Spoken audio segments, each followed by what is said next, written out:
Good morning, everybody. Thank you for joining us here this morning. I'm going to call this meeting to order for Tuesday, March. We're going to begin with a moment of reflection. There's lots of things going on in the world today, so I'm sure we all have things we can think about.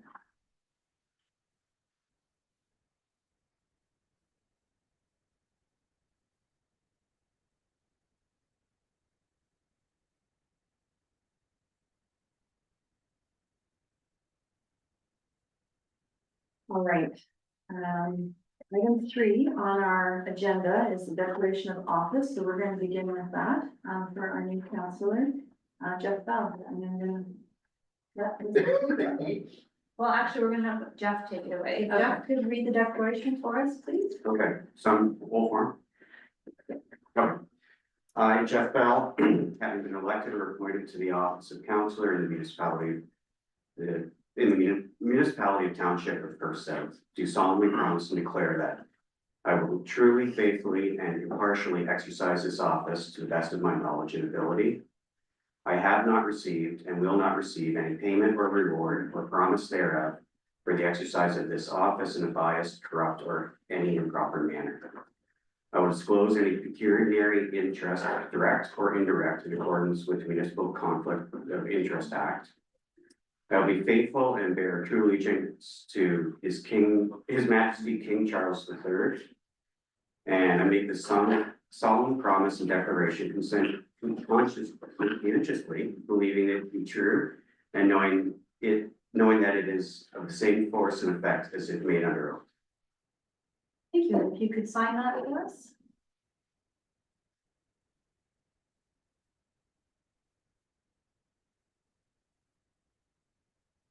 Wanted to congratulate you. Welcome to our team. Thank you. Thank you that your family has joined us here this morning. Thank you. Thank you. all right. Yeah. Okay, welcome Jeff to our team. Thank you. So item 4 is a confirmation of the agenda. I have a recommendation that the council agenda stated March 4th, 2025 be approved as circulated. Moved by Councillor Corview, seconded by Councillor Martin. Any declaration of pecuniary interest along the way? Oh, all those in favor? Carried. Any declaration of pecuniary interest? Seeing none. No report of closed session of council. We have a consent agenda, item 7.1. Quite a few of them today. The 7.33. Would anybody like to see anything pulled for discussion? Don't be shy. Councillor Vanessa. I was wondering if we could pull 725. I would like to send a letter of support. And that's the letter from Northern Goose Peninsula, asking that there be a mandate put out that all new cars have tow hooks and trucks have tow hooks on them. We've just come through a winter here and I've had the opportunity to pull a lot of people out, and most of them you can't because their vehicles have no tow hooks on them. And you have to crawl under them, and they're just a mess to pull vehicles out. And the minute something breaks, you're liable. And I noticed when the tow truck operators are now pulling vehicles out, before they pull them out, they go around with their camera and their phone and they take pictures of the vehicle. And when they're done, they go around and take pictures of the vehicle, just so there's no lawsuits. So I would like council to support this. Sorry, you're talking about item 7.5? 7.25. Okay. Great, I have something. Okay, now it's all. Any other discussion on that? Councilor I was interested in that one too. I wondered if did we have anybody that got in the way of snow clearing, or the ones that went off the road in this last season? Have they been taken care of by the local tow companies? Yeah. Like you guys haven't had anybody getting in the way? Yeah. Usually we're able to get around. Prior years we had, yes, there's lots of vehicles in the way of somebody to get around. Really your team's perspective. So you even motion or, yes? Okay, well, do you want a motion for that one specifically, or do you just wanna write a letter, or? Either one, if council wishes to give direction to support this, I can do that as well. Okay, I think council. I would like to have a motion to support this, yes. Yes. Seconder, Councillor Bell, Mark Bell. And all those in favor? Carried. Any other items for discussion? If I could bring up item 7.10. It's the kite sighting concern. And I'm only gonna bring this up again because it came up at county council and there was quite a bit of discussion. I just wanted to point out that county council is hoping that the lower tiers do enact a bylaw because there's been incidents that have happened just like in the Waterloo region. And they're very grateful that, they had to put Waterloo region had to put a bylaw in to deal with this. So, I know that we haven't had any incidences yet. And I know, that we might not have enforcement, but it could be an issue that could come to our way. And I'm wondering if we would want to reconsider to put the bylaw in. Anybody else want to support that? Councillor Wilhelm? Yes, I think it's probably best that we're proactive and, seeing as you mentioned, the Waterloo region, they've had that, and they seem to be moving further out into the country, which will reflect on it. So I think we should be proactive and make a bylaw so it's easy to enforce. Any other discussion? Will we then look at a, enforcement? Well, okay, actually, Councillor Jeff Bell, do you want to weigh in on it for a minute? I think we do need a bylaw on it. We've had just over at the hall, I was talking, reached out because I have memory of this. We did have some people out last year, whether it was kite fighting, but they had large, like table size kites going. And of course, we know the mess that that's gonna make when, you know, it gets wrapped up in the fields and, I think the bylaw is a really good idea. Now enforcement, is it worth looking at what Waterloo's done and mirroring that enforcement or using it as a guideline? I guess if we had a bylaw, then, the Downey Optimist would have an easy way to say no. Yeah.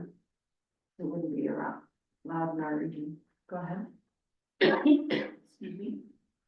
Your worship, we can bring back a bylaw for the council to consider. Enforcement would be expected in the usual way. If there's a bylaw of the township, we enforce all of the township's bylaws without fear or favor. So we can bring back a bylaw that could potentially prohibit both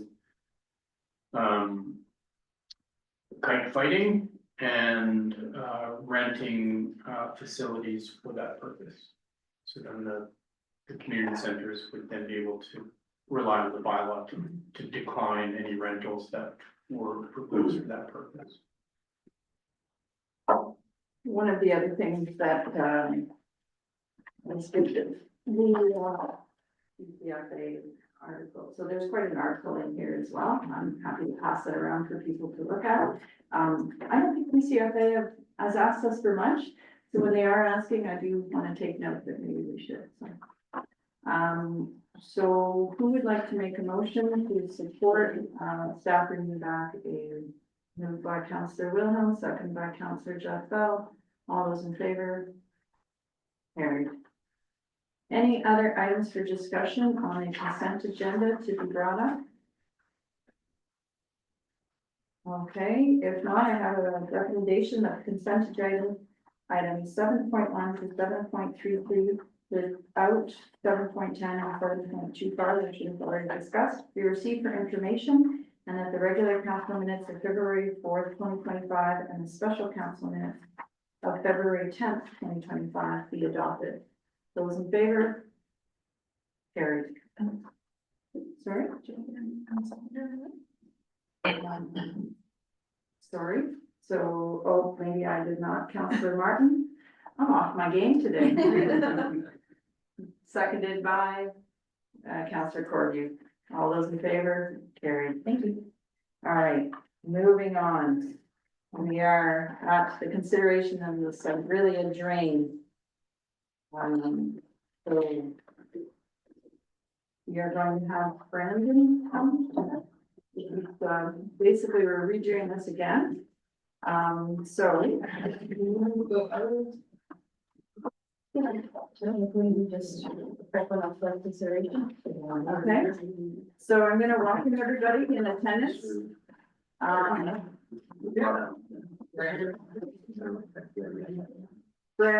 you have the floor? Hey, good morning, everybody. This morning we are gonna, I guess, reconvene the consideration for the Stigrea drain. We previously began the consideration at the last council meeting and then we missed one due to weather. Again, I think most of you know this drain just outside of St. Mary's. It's a open ditch improvement, box culvert replacement under Perth Road 128, and then a small enclosure between two properties upstream, which are commercial. So. I guess we've already presented the report once. Do we just want to get into questions if there is any? Does anybody have any questions for Brandon?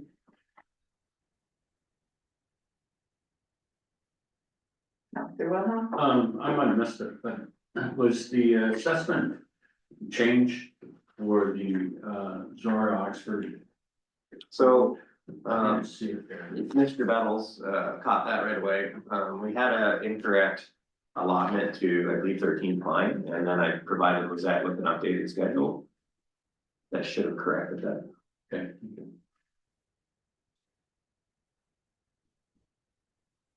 Okay, so no other questions from the floor?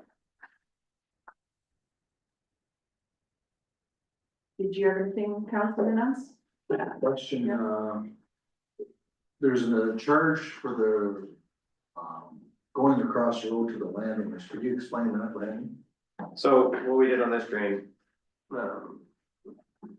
as everyone knows, there's floodplain elevation issues with some upstream properties, mainly commercial properties. So the agreement which was reached at the time, so typically we set road crossings 100% to the road. In this case, we have upsized the road crossing to lower the floodplain elevation. So Perth County has decided that they would pay for a new crossing up to what they typically design it to, which in this case was a 50-year storm. So currently, if I remember correctly, there's a 4-foot CSP or a 42-inch CSP underneath that road. Perth County understood it was undersized. They would then pay to replace it with a concrete box culvert.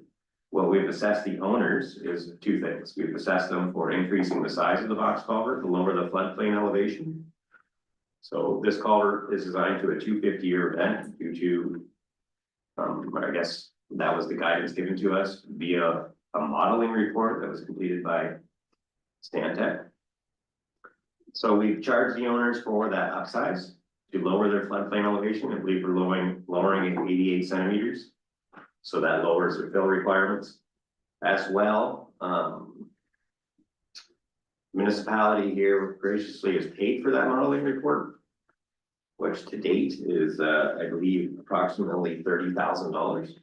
That is also part of that assessment. So that is taking that and putting it on those commercial properties who are receiving the benefit. So the municipality doesn't have to take the burden of that report.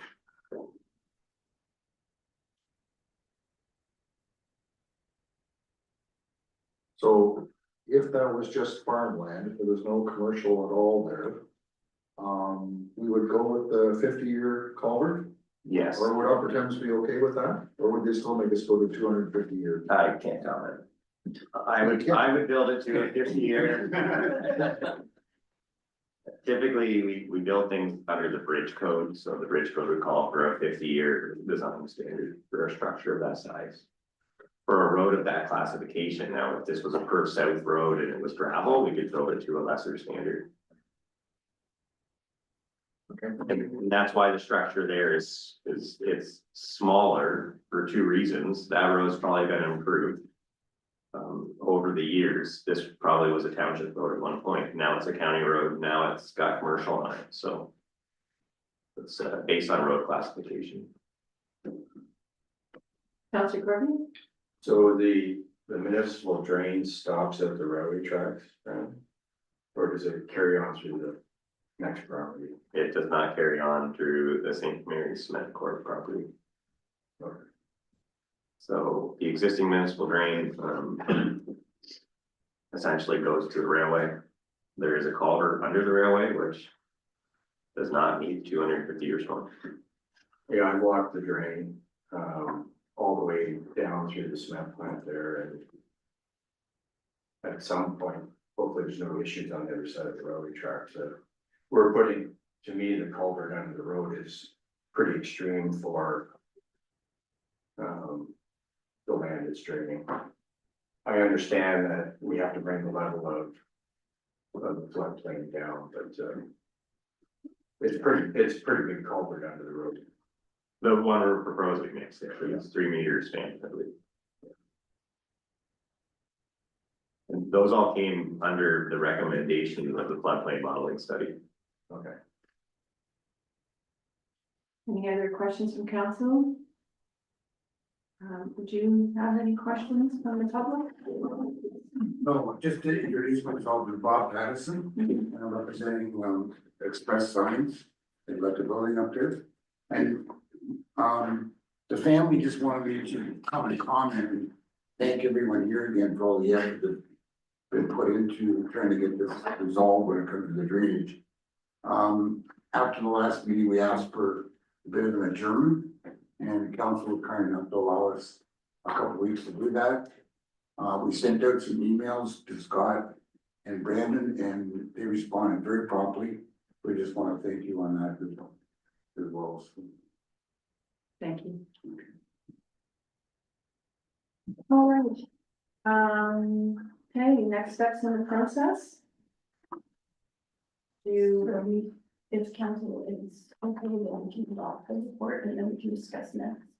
No questions from council, and we'll have a recommendation here that the report of the Sangrelia drain as prepared by Brandon Wigner of Street Associates in accordance with section 42 of the Drainage Act be received and adopted. Moved by Councillor Vanessa, second by Councillor Markdale. All those in favor? Carried. So now we have a recommendation that the Court of Revision for the Sangrelia drain be set for. Brandon, what's your schedule look like? Is it? Yeah, absolutely that. I'm assuming it's with the banner thing. So March 18th is our next meeting, and that's an evening meeting, so you're here for the banner drain. So we can put the quarter revision that night. Yeah. If you're good with that. So it'll be March 18th at 6:30. All right, so for revision for this thing, really good. Perfect. Okay, If we could get a mover and seconder on that. mover and seconder for Deputy Mayor Wilhelm and second by Councillor Corby. All those in favor? Carried. And we have a recommendation that the drainage engineer be authorized to call for tenders for the construction of the Sangrelia drain with the closing date of. So I thought maybe we could do this a little bit later, so that maybe we could award the tender at the April 1st meeting. So we That's can- one thing that council should be aware of. So there's an Enbridge gas pipeline on this road. Yeah. I'm hoping they reached out to Ken Bells. Recently, you were on the email the other day. I saw the email the other day, I so- heard anything yet, yeah. They're in the process of relocating the plastic line, I believe, on the west side. So there's a process they have to go through. I know they've received permitting from Upper Thames. Now that this report's approved, we'll reach out to them on their timeline. So But do yeah, you want to set a date or should we, we? we can move forward and tender it if that's council wishes, yeah. Sure. So what closing date would you prefer? That's, there's Um, April 1st is fine, or whatever Since we Roseanne have it, suggests. so we can award it on April 1st, what's the week before, so we can have, what's the Tuesday before it after?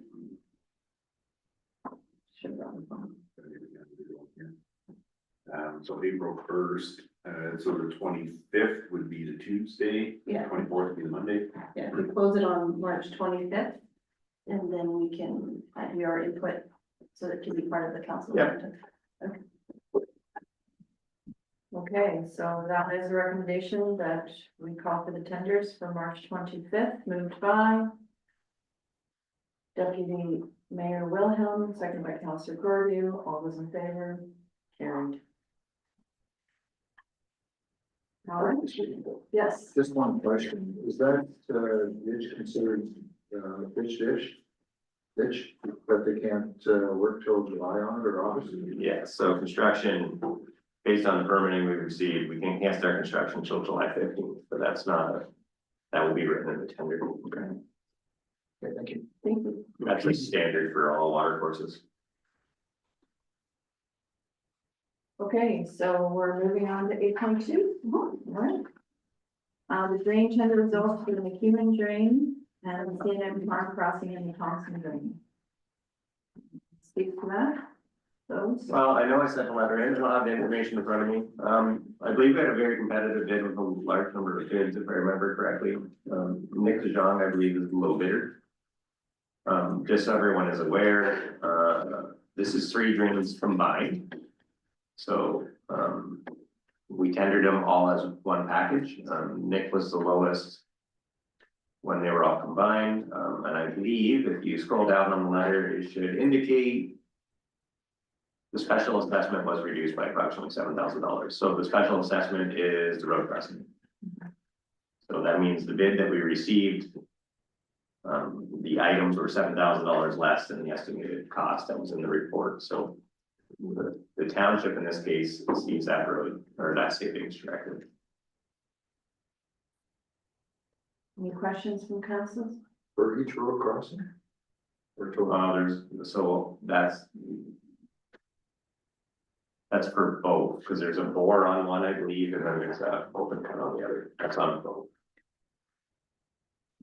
The pricing, I believe, is quite competitive. It came in approximately 80% of the estimate, and that's what we've been seeing recently. That's not the norm.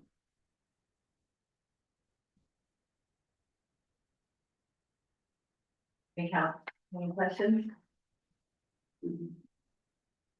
No? Okay, so I have a recommendation that the council accepts the recommendation of Brandon Whitmer of the Street Associates and awards the tender of the McEwen Drain Branch E, McEwen Drain and CNM Crossing and the Thompson Drain to DeYoung Excavating in the amount of $191,075 plus HSC. Moved by Councillor Mark Bell, second by Councillor Jeff Bell.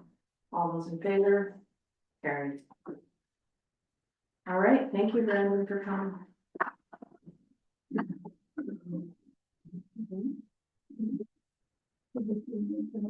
Madam Mayor, excuse me. Madam Mayor, can I Yes. drop these off at the work? Yes, These are just notes that Mark is giving me. Ask them to distribute just for the record. Okay, thank you. Thank you. Thanks for this. What's the quarter revision with them again? next, March 18th, March 18th? and it's an evening meeting. I'll be sending out a notice. Perfect, thank you. You're welcome. okay, so we are moving into a public meeting.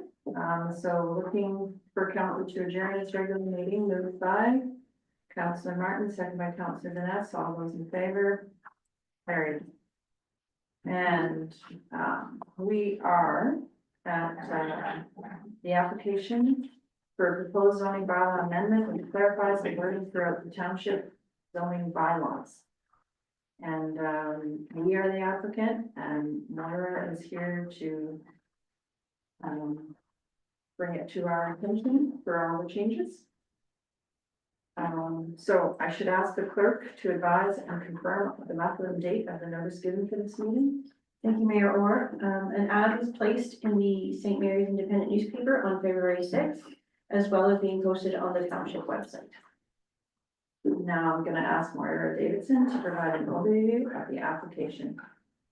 Go ahead. Thank you everyone for having me this morning. As you'll see on the screen, this is a housekeeping amendment for the Perth South zoning bylaw. I'll quickly be, sorry, next slide. I'll just be going through kind of what is a housekeeping amendment, just explaining that it is normal practice, and then going through a summary of all the themes of kind of where the housekeeping amendments fit into. So if you go into the report itself, it does detail kind of every single provision, every single page, every single like word that we're actually proposing to amend. And then the presentation, I'm hoping to kind of summarize it for yourselves. So you're not having to read a long-winded report at 10 o'clock in the morning. Next slide. So the purpose of housekeeping is just to keep the zoning bylaw in compliance and consistent with other policies that you have at the township level or other provincial policies. Previous housekeeping amendments have already been done. One was done in 2019, one was also done in 2023, and they were just done to address errors or omissions, or also ensure that other zoning bylaw amendments or minor variances or minor zoning provisions that have been changed by yourselves had been incorporated into the zoning bylaw as a whole. So since the most recent housekeeping amendment, we have identified items with staff that maybe could be warranted to be changed in the zoning bylaw to help improve clarity and consistency. As you can see on the screen, housekeeping amendments, generally improve the usability of the document. They provide clarity for members of the public who maybe have reoccurring questions on what some provisions mean or what the interpretation of certain provisions is. It's the opinion of planning staff that the provisions and amendments before you are minor in nature and will improve the clarity and efficiency and consistency of the zoning bylaw as a whole. Next slide. So now I'll go into kind of the themes that the amendments cover.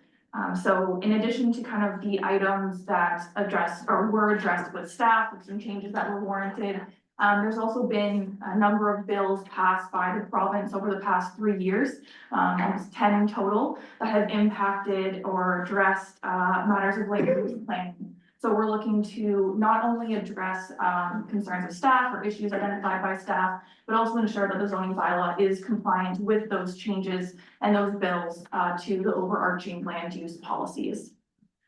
So the first theme of definitions is definitions. This is section 3 of your zoning bylaw. You'll see on the screen the definitions that we're proposing to be added versus the definitions that you already have in the zoning bylaw and we're looking to amend. So we're looking to add driving range, farm worker housing dwelling, on farm diversified use, primary residential use, and wellhead protection area. And then the definitions we're looking to amend at this time are agricultural use, day nursery, duplex dwelling, fourplex dwelling, golf course, commercial greenhouse, private hospital, and then additional residential unit, which was previously referred to as secondary dwelling unit. And I just want to reiterate that this information presented to you today is just that. It is just for your information. We're looking to come back for a decision at the next council meeting, but hoping that this can give you kind of a detailed summary of what we're looking for, allow you to ask questions, and then the decision can come at a following date. Next slide. The next theme that we're looking to add is illustrations to the bylaw. So this just provides future ease of interpretation for staff, but also members of the public who are trying to understand a big complex zoning bylaw. It'll provide some clarity on how the provisions that are within the zoning bylaw should be applied on a lot by lot basis. You'll see the illustrations included in the report, and they also are summarized on the slide here. So they're basement and cellar, building height, and then lot frontages and lot depths just for various lot types. So regular lots, through lots, corner lots, and irregular lots. Next slide. The next theme of amendments surrounds amendments that reflect council decisions. So as part of this process across the county, we reviewed applications that have been approved by the local municipalities over the past 10 years. And we found some consistent or frequent changes that are reoccurring. And instead of having constituents having to go through that process continuously, when they are already being approved at a regular occurrence, we've gone ahead and recommended that those provisions for accessory building heights and yard widths, they just be permitted as of right, We've reviewed them and they are consistent with planning trends that we're seeing across other municipalities. And you'll see these provisions in, section 513, section 633, and section 636. Next slide. The next theme of amendments has to do with just clerical errors essentially. So it's not uncommon for these to occur when, the zoning bylaw was adopted in 1999. When we have regular amendments to it, there's sometimes some numbering is off or wording gets changed, or we have provincial policies that now change names and the references are off.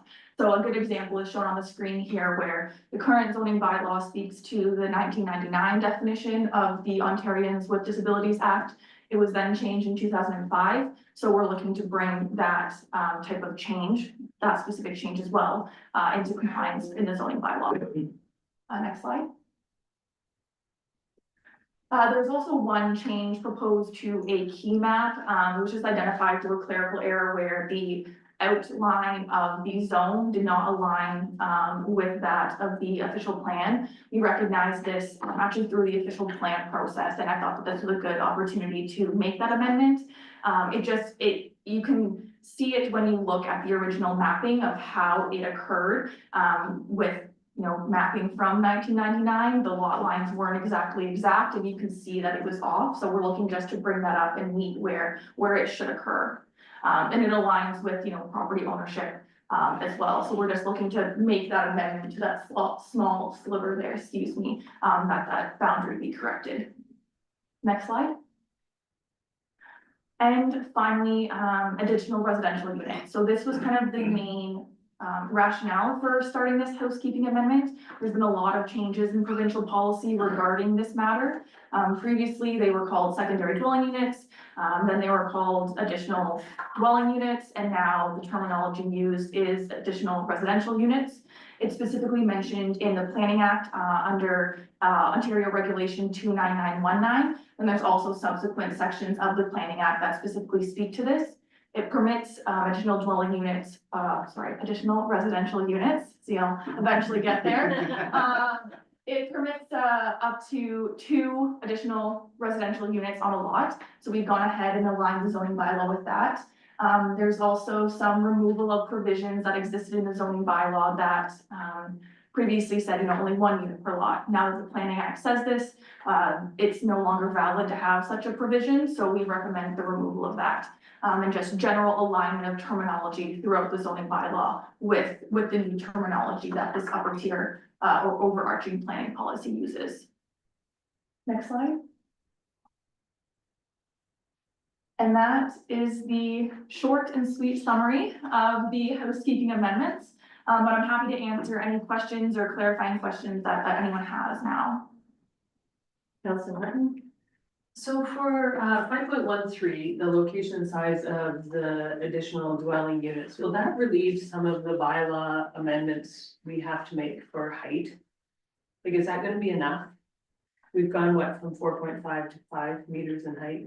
So the 5 meters, through the mayor, the 5 meters is in line with what's recommended. We are also recognizing that if we go any higher, there's potential for conflict with property owners. So we're wanting to both balance, as of right height with the potential impacts that adjacent property owners could have with, a 6-meter accessory building in their backyard or overlooking or causing some issues. So I believe the 5 meters is sufficient in that as of right. And if there is a need to go higher or interest to go higher, there will be a full comprehensive zoning bylaw review that I'm actually going to be bringing to this council next meeting. And that type of detail can get into a comprehensive review, because then we would be able to look at other townships, what they're proposing, what shadows look like in a building that's over 5 meters. And we're just able to do some more research on that. Councilor Carden? Does it address anything to do with the secondary residence on a farm, square footage was? So through the mayor, it does not, you're speaking about like limiting the size of a dwelling. So the unique, writing of the policies in the Planning Act, they don't specify size. They do now, I have been in conversations with, OMAFRA to kind of get some guidance on this, both for additional residential units and for, farm worker housing. So there is not a size limitation. It is still recommended that they be located close to the farm cluster. They have to be within 30 meters of the, within 45 meters, excuse me, of the farm cluster. You can't be no closer than 4. The way that the policy is currently written is that, let's say someone does happen to build a additional residential unit separate from the primary dwelling, and it is larger than the structure in itself, that separate structure would then technically become the primary unit. But there is no current limitation in size that we have found. And again, the housekeeping that's being done is just what we've seen across Perth South. And a couple of research, or some comparative research, excuse me, with the other municipalities in Perth County. But if more research is wanted, or, you know, more conversations are warranted with the agricultural community, that's best suited for that comprehensive review that I was previously mentioning. Any other questions for Moira? Councillor Mark Bell? Yeah, just to drill down on that. So if that other unit, residential unit is built and it's bigger than the first one, I guess. That would become the primary residence. And then you could also have a secondary residence inside that. Is that how I read that? That's correct. So there's total of three. There's a total of 3 permitted. Now, you can either have 2 additional residential units be located in the primary dwelling. So, you know, there's an existing farmhouse on the property, they build onto it, there's an additional 2 units in there. Or you can have one be located in an external structure. Now, the external structure, you know, let's say if that then becomes the primary and 2 units are then put into that, they would still have to meet the size requirements of the building code and what have you. But the intention of the zoning bylaw and the policies of the Planning Act is to regulate the land use itself and leave the sizing and the livability standards of those units to the building code.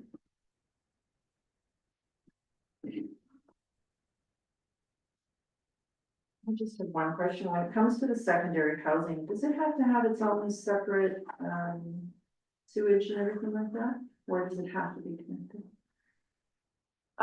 In response to your question, there's nothing in the zoning bylaw that speaks to that. And I have to refresh my memory of what the O-reg says, but I don't recall it speaks to that either. Now, the new county official plan does state that it has to be connected to the same sewer and water or same water and sewer services, whatever it may be, with the intention that the additional dwelling units cannot be severed as a separate parcel at any point, which is also where that distance separation comes in of how close it needs to be to that farm cluster. All right. Councillor Dennis? Just a question, maybe I'm off base.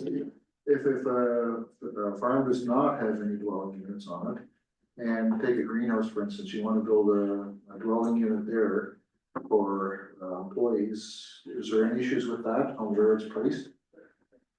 Does it have to be within 45 meters of the greenhouse itself or a barn? So the intention of the policy is not to consider farm worker housing as an additional dwelling unit or additional residential unit, excuse me. Under the current or the new provincial planning statement, farm worker housing is considered an agricultural use. So there's nothing And this is the tricky point that we're having right now at the county level, and I've been having conversations with staff as well, is we don't have that guidance yet. And something that we definitely need to look at through that comprehensive review. But currently, as it stands, I've been informed by OMAFRA that they're looking for farm worker housing to be within that cluster. So we would interpret that to be within that 45 meters. But Cause just thinking around the area, most of the ones built are within that 40 or 59 meters. And that's something that we would definitely have to look at. And when the county official plan was being undertaken, I was hopeful that there would be farm worker dwelling guidelines that were released with the new provincial planning statement. And I've informed the province that there won't be them, or they're hoping for the federal government to release them. So at this point, we're awaiting the policies from either the federal government or the provincial government. I'm hopeful that now that the election is undertaken, that the OMAFRA and OMAH can now start working again on releasing some of those and helping us with that guidelines. Okay, thank you. Any further questions?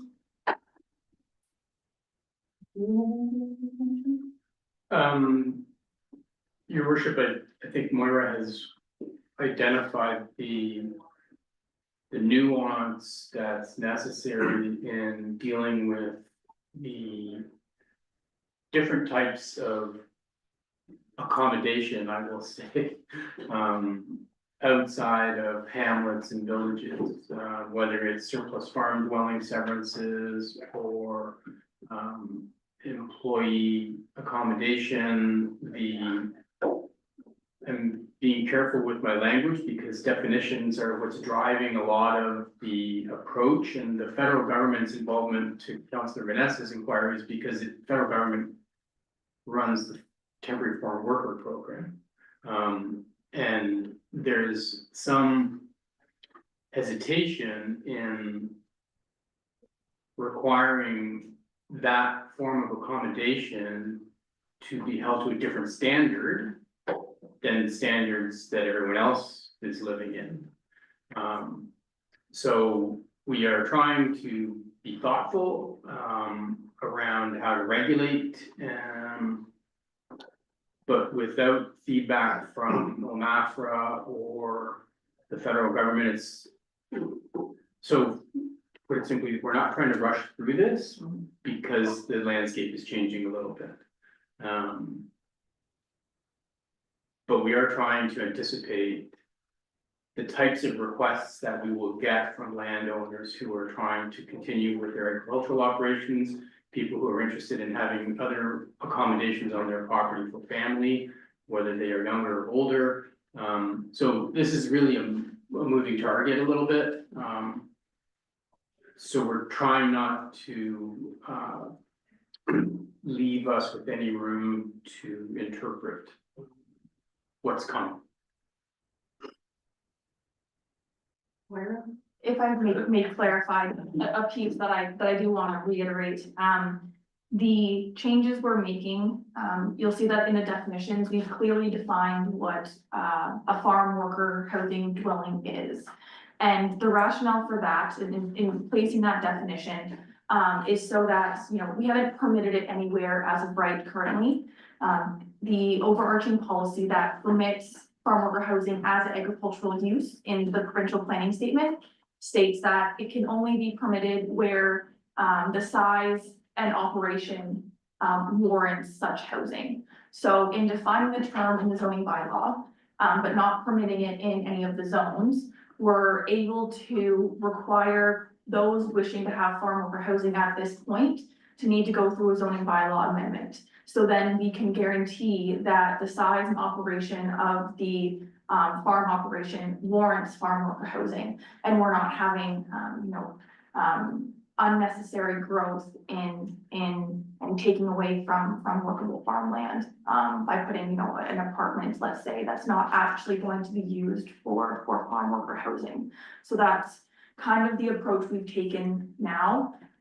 considering what, the CAO has said in that we need more conversations to happen. But we also recognize that you're getting these applications now and you need something, some kind of trigger or some type of ability to review these and make sure that, you know, they are in compliance with your own policies, they are suitable for the landscape that they're being proposed on.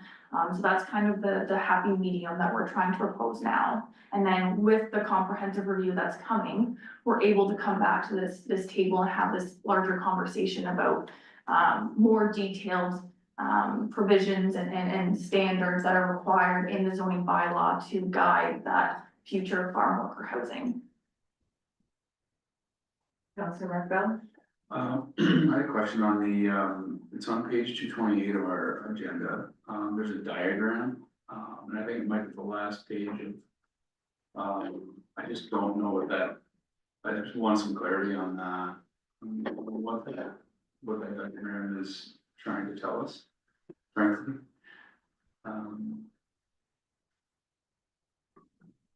No, none of that. There's a. Are you speaking of the irregular lot?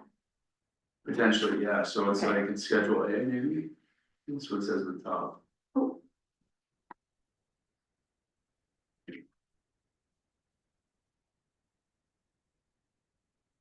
I think it's the Keep going, irregular. keep going. Oh, it's not. There, Yeah, no. that's all right. Yeah, so, yeah, sorry. Could you speak to that? Of course. So that was one of the key map changes that we're proposing. You'll see the area zoned MAR, and then that line above it, is also zoned MAR currently. However, if you look at, as we were looking at, the official plan and also kind of applications and the original, mapping done for the 1999 bylaw, we recognize that the boundary line of that MAR property shouldn't include that hatching, that hatching should actually be agriculture. So we've shifted the, MAR as aggregate. So that aggregate designation down to be in alignment with the property lines, and the appropriate zone boundary that it should be. Okay. So the hatching is just showing the actual amendment being made, which is removing that hatching from MAR, now it's gonna be agriculture. Okay, so you say hatching, you mean? The line, the strip above the MAR, Oh, okay. that's the hatching that is being changed, so, Oh, okay.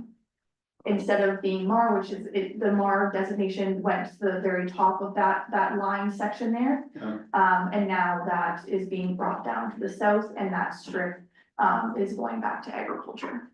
Okay, and so that's just to illustrate what some things are gonna happen, or is it just this specific? It's specific to, it's gonna be this schedule, but then, it will be a change to key map 21 in the overall zoning bylaw. So looking at the overall zoning bylaw, key map 21, it's gonna be a larger picture here, and it's such a small Right. change, but that's also how we believe it was a clerical error originally, in that because the boundary was so close and the mapping was done at such a large scale, when it was brought into the current GIS data that we now have, we were able to see the discrepancy that existed, so we were able to fix it through this. Okay, thank you. Councilor Martin? Just wondering if we return quickly to that, the discussion that we touched on about the septic for, secondary, what are we calling them, additional residential units? Does anything we're doing today touch on that? Does it not? No, Okay, thank you. Today's just for information. Yeah, I just didn't know if I missed something in all of that. no. It's a bit disheartening to learn that we're requiring people to do this, because I think it will stop stuff. Like, you know, if somebody has a functioning septic system and now they're building a unit that has to tie into that, it's a significant, oh, Mark's gonna stand up. Yes. Through you, Mayor, the building code allows a separate septic system to be in place for an additional dwelling unit. Okay. The only thing that's dictated is the size. After 10,000 liters per day, then it's out of the authority of Division D Part A of the building code, and it goes to the MOE. So there's no reason you can't have more than one septic system on one property, as long as the total of all the septic systems are under 10,000 liters per day. Fantastic. All right, no other questions from council. Lizette, do you have any comments from circulated vacancy of landowners? We did not receive any comments. Okay, is there any other person in attendance that we can comment? Martin, you're good? No other questions from council. Do you want to say anything else, Lauren? Okay, thank you. Thank you for all those in attendance for their input, and council will consider all the comments received that in making its final decision on the application. So I'm adjourning this public meeting and reconvening to the regular meeting. Moved by Councilor Marfell, second by Deputy Mayor Wilhelm. All those in favor? Carried. Thank you, Mario. Thank you. We'll see you again. Okay, do you need to make this recommendation now? Please, okay. So I have a recommendation here that the Perth South Council receives the report dated March 4th, 2025, entitled zoning bylaw amendment Z and 12/2025, submitted on behalf of the Township of Perth South, affecting all areas within the Township of Perth South. Moved by Councilor Martin, second by Councilor Jeff Bell. All those in favor? Carried. And we are at 8.4. Tatiana, do you want to come up? Welcome. Tatiana is here from the Upper Thames River Conservation and you're talk to us about the phosphorus reduction initiative. Yeah, so I'm gonna review the funding that we got through the Great Lakes Freshwater Ecosystem Initiative. We can just move to the next slide, please. So through the Lake Erie Precision Conservation Funding Program, we received $17.4 million now through March 2028 to really have three objectives. One is to increase on the ground adoption of agricultural best management practices, to monitor through targeted sampling, and then to create education and outreach opportunities. So on the next slide, just before I dive into things, I really did want to set the stage for phosphorus in the Thames River. So the Thames River as a whole is a priority sub-watershed when it comes to reducing phosphorus in Lake Erie. So we have point source and non-point sources of phosphorus. Point sources being those more easily identifiable sources. So they typically come from municipal sewage treatment plants or industrial effluent. So there's a single pipe going into a water course. Non-point sources, these are more diffuse sources. They include agricultural and urban stormwater runoff. And since our watershed, the Upper Thames watershed, is primarily agricultural based, about 80% of the land base being agricultural, and about that percentage, 80 to 85, being from non-point sources within the Thames River and within the Lake Erie Basin. Really, the focus of this project is reducing phosphorus from the agricultural inputs. So on the next slide, the way that we propose to do this is almost like through a multi-phased approach. The first one was looking at trying to implement practices in areas of the watershed that have the highest phosphorus loss. So through the Provincial Water Quality Monitoring Network, we identified 3 sub-watersheds that are showing increased phosphorus trends over time. So those are the North Mitchell, the Reynolds, and the Gregory Creek sub-watershed. So first that it's a very small sliver of the Gregory. So just looking to bring those phosphorus trend lines back down over the course of the program. In yellow is the Upper Medway, which is a priority sub-watershed in which there's been some sort of enhanced stewardship and monitoring since 2016. So just looking to keep that program going.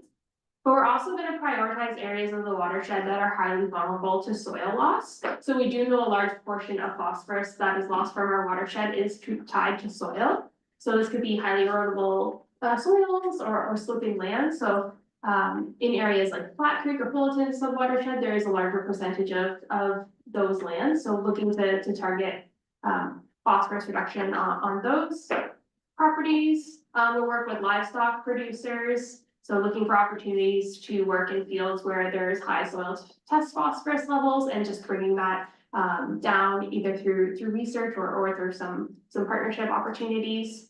And lastly, although we can identify some watersheds in which they're showing an increased phosphorus trend over time, we do know that all the tributaries of the Thames River contribute to phosphorus loading, and that it's cumulative as you make your way from the headwater to the outlet. So it really gives us a nice opportunity to not only continue what we have been doing in terms of stewardship, but add in new different categories, which I'll talk about in a minute, in terms of being flexible and how we need the targeted approach for the watershed. So some targeting of some watersheds, but also opportunity for stewardship funding across the watershed as a whole. And on the next slide there, so this is kind of the front facing program, the phosphorus reduction program, which is the cost share program that's been developed for this year. So we're funding multiple categories, so we can speak to categories that are not only the ones that we have been doing from an erosion control standpoint, which is our bread and butter and it's certainly important, but also funding to reduce phosphorus input. So we're looking at funding cover crops, reduced tillage, subsurface phosphorus placement. On the next slide, livestock fencing, clean water diversions, tree planting, innovative actions. So we did want to include a category. I felt it was really important if there was an idea that a landowner had that didn't really necessarily meet the criteria of what we put together as a program. We wanted to have an opportunity to have a discussion and be able to fund those types of projects. On the next slide, also categories that we have funding for this year is soil testing and crop nutrient planning, as well as erosion control structures. So we have been accepting applications for projects from the fall of 2024, just the timing of when everything got rolling out, and looking at projects for spring of 2025. Our subsurface phosphorus application category as of right now is full, which is new for us to have a program in which we kind of sell out. So we are going to be looking at making some adjustments into year two and in the actual eligibility of the criteria across all the projects. On the next slide, so just although the funding focuses largely on the agricultural component, there is a bit of funding for urban or rural urban communities for low impact development. So just wanting to, again, have the opportunity to fund projects that maybe don't necessarily fit all the criteria of the funding programs, but we certainly know there's opportunities that come about in terms of low impact development and being able to showcase projects that have been done, such as the one outside the office here. On the next slide, in terms of the monitoring, so we are going to be monitoring through targeted sampling, and really the way that we wanted to do this was to enhance our provincial water quality monitoring network and create a more robust data set so we can improve our understanding of long-term changes in water quality. You can just flip to the next slide. So in Perth South, there's 5 provincial water quality monitoring stations. So one of which we'll continue to sample as at Gregory, but probably more of interest for this group is maybe Fish Creek. So right now there is a stream gauge there, so we're able to pair water quality sampling with stream flow, so we're able to get a nutrient calculation. But right now our provincial water quality network sampling doesn't sample during event periods or during the winter. So days like today or the next couple of days that are happening, which we know are really the big events that drive phosphorus loading to Lake Erie. So it's really important that we start to fill these gaps in knowledge. So we'll be doing that across the entire watershed and set a priority list on the different stations in terms of whether or not they have the stream flow gauges or not. But again, just looking to get a better understanding as a whole in terms of phosphorus floating across the watershed. And the last piece on the next slide is the education and outreach piece. So we will be working with agricultural producers within the identified watersheds, but then across the watershed as well to meet those different targeted objectives. We'll work with watershed residents. So although we're focusing phosphorus programming on the agricultural community. We don't want to lose sight of urban contributions and have collective messaging that it is both an urban and a rural issue. And then we'll be working with students, primarily rural high school students. So we're really looking to engage those next generation farmers and opportunities to include phosphorus and stewardship into environmental learning. So we're working with our community and staff on that. There's also a number of neighboring CAs that receive very similar funding. So looking at joint promotion, joint messaging, joint workshops. So again, it's nice, kind of a nice opportunity, and maybe really the first time where there has been a large network of conservation authorities with the same funding to be able to offer very similar funding rates across a larger area within the Lake Erie Basin. On the next slide. Although not funded by this program specifically, I just wanted to highlight a couple other projects that we have on the go, or potential opportunities where they can pair nicely. So species at risk, I know not everyone's favorite term, but there is a large section of the North Thames that supports species at risk, and really the Thames River is one of the few rivers in Canada in which some of these species are found. So it is an indication of a healthy water course, of a healthy stream system. And we do have funding to support erosion control and different stewardship projects in areas where species at risk are found. So there is a funding benefit to that as well. Invasive species removal, Mayor Orr, I know you had a question about invasive species removal, and I think it's certainly on everybody's mind. And although not funded by this funding, certainly the removal of invasive species, whether in Perth South or other areas of the watershed, is of importance in terms of being able to meet some of those co-benefits that we find with stewardship practices and restoration and increasing biodiversity. So certainly it's a threat to the overall health of our watershed. So something I'm hoping we can follow up at a later date and have a conversation around that. And then tree power, also not funded by the phosphorus reduction program, but it does service another community group within Perth South, and it is really a part of the collective effort in terms of all of the work that can go on in terms of improving the watershed health. So just wanted to highlight a couple of those initiatives. And then on the last slide, a new project that we received funding through a different stream under the same funding program through the Lake Erie Innovation Fund.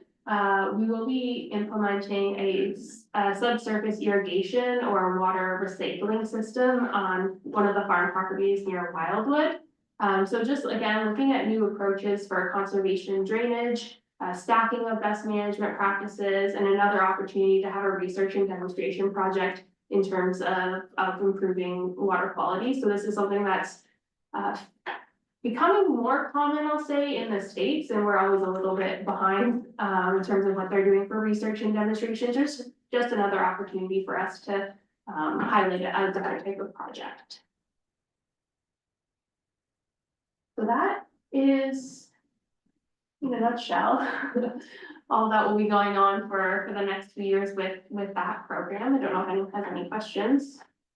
Any questions for Tatiana? Got three over here. Deputy Mayor Wilhelm.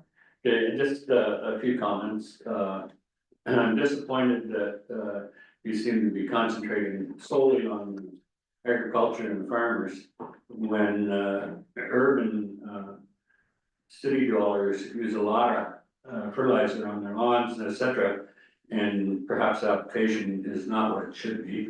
There is no mention of city sewage bypasses, which I'm very disappointed on, that they're not concentrating on reducing them. And then you used the example of Fish Creek. Very disappointed that you have no evidence base because you're not sampling on, and Fish Creek takes in quite a wide swath of Perth South, right from Kirkton down to the Thames River, yet you're not sampling, so you have no evidence on phosphorus loading. Yeah, through the mayor. So first of all, we're focusing on agriculture because of the percent land base and the overall challenge, I'll say, that agriculture has, because it's a cumulative loss and cumulative impact of phosphorus. we're basically asking everyone who's losing this much phosphorus to now lose this much phosphorus, so the ask is just so much greater, so that's why the funding is going towards the agricultural community.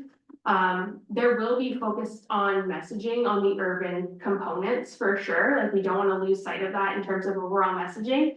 And in terms of the bypass flows and the combined sewer systems, that is the low hanging fruit for the urban communities in terms of what they need to do to make strides in reducing phosphorus. And I think there's opportunities for municipalities to apply to funding sources like this to be able to make those changes. And I think that's their low hanging fruit, and they're making slow but progressive and extensive progress towards that. I just think that the challenge is just so much greater for agricultural producers, which is why our funding is going towards that community. And then you had, the monitoring. So we are monitoring in Fish Creek. It's done on a scheduled basis. So it just potentially misses a lot of the big storm events, which we know are very important for phosphorus loading. So through this funding, that is really what we're trying to focus on, is filling that knowledge gap. So making sure that we do have better information to make informed decisions on where phosphorus is happening across the watershed. Councilor Marco?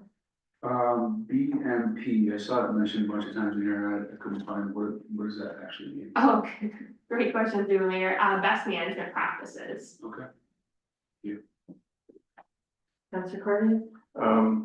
I think the last time Upper Thames was here, I'd asked, I guess there's research going on at Guelph.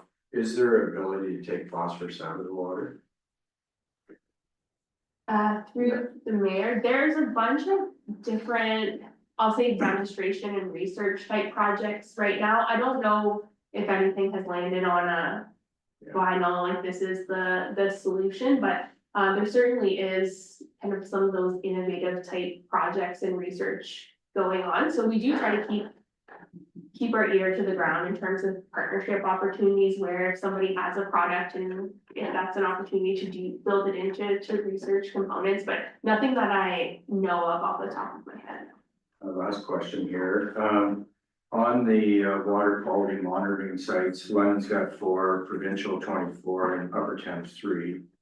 Are they testing for phosphorus too, and are they sharing the data with Upper Thames? Through the mayor, on my slide there. Yeah, no, Fish Creek, yeah, no, yeah, that's the one there, I think.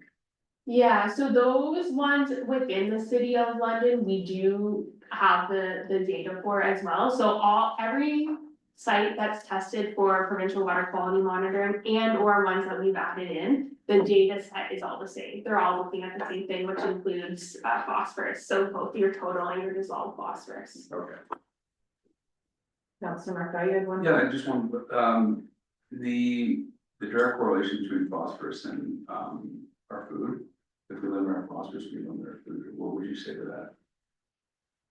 that? Through the mayor, I don't know what that direct correlation would be, but like in terms of, If you is don't that put as much fertilizer on your land, you're not gonna get the same yields. So if we limit it, we're not gonna get the same amount of food. Is what I'm saying. yeah, I think there's still a way to manage inputs with good production. Like that's where a lot of the research at the University of Guelph, for example, is looking at like fertilizer rates and being able to still get comparable yields as you change that. So it's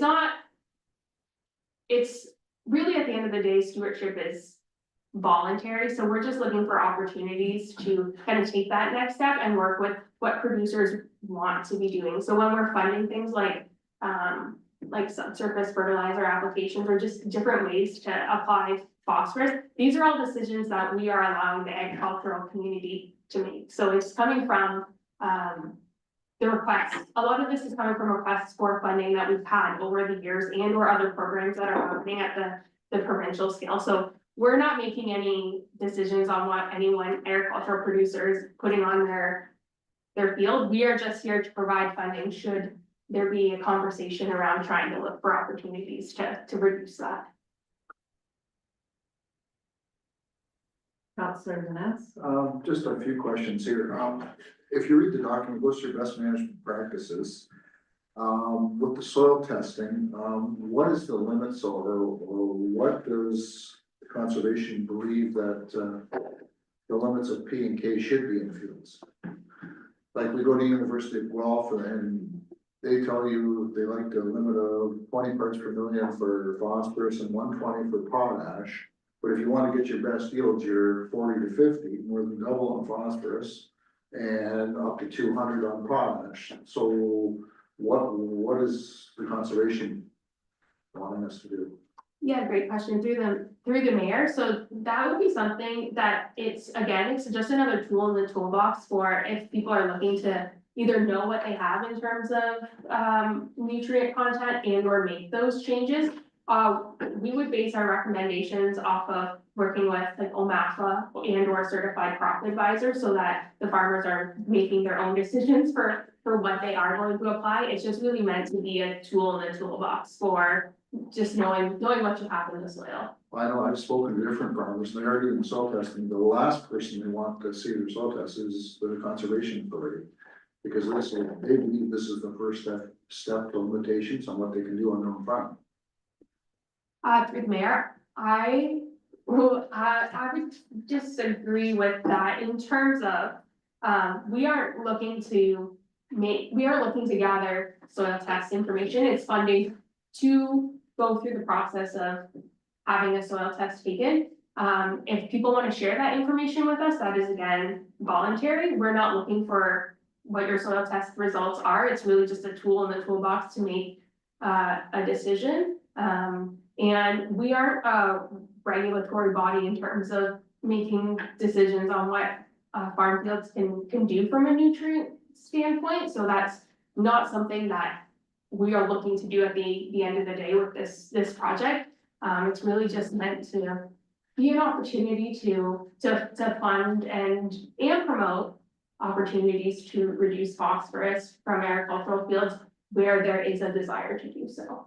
And then you mentioned this program is $18.4 million in over 3 years. How is that split up 6 million per year then? So it's $17.4 million.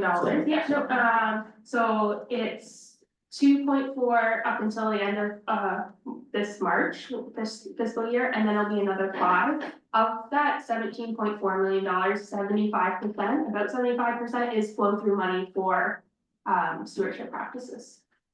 Okay, and then where does the other 25% go? Some of that goes into staff wages, some of that goes into water quality sampling, equipment and things like that. So how much goes into overhead of the 17.4? I believe it was 15%. 15%. The reason I'm asking that question, this is all being done by the Ontario Soil and Crop. I mean, this is a whole new level of bureaucracy. These programs, most of these programs can be applied through Soil and Crop. Like, I don't know why the money wasn't given them to continue what they're doing. I mean, we've hired a bunch of staff now to look after this when we already have staff. It's just redundancy upon redundancy. Just because the government gives money doesn't mean it's a good idea. And then you mentioned also, so there's 2.4 this year, and you mentioned the oil peat placement is full. Mm-hmm. How much of that 2.4 was the soil peat placement? Through the mayor, I don't have the percentage off the top of my head. We had set an acreage for each of the categories, so it doesn't mean that we can't open it up again. It's just we've kind of on the back end, just as we're trying to figure out the program, have set. But if you have other parts of the program that haven't been utilized, can you use some of that money on the program that is trying to be utilized? Yeah, and that's certainly something that we're looking into, just with the start of this program having been in the fall, and now we're at the end of our first fiscal year. We're just trying to figure it out at this point, so that's certainly something that we're taking back to the drawing board and massaging a little bit, in terms of where the demand is for the program.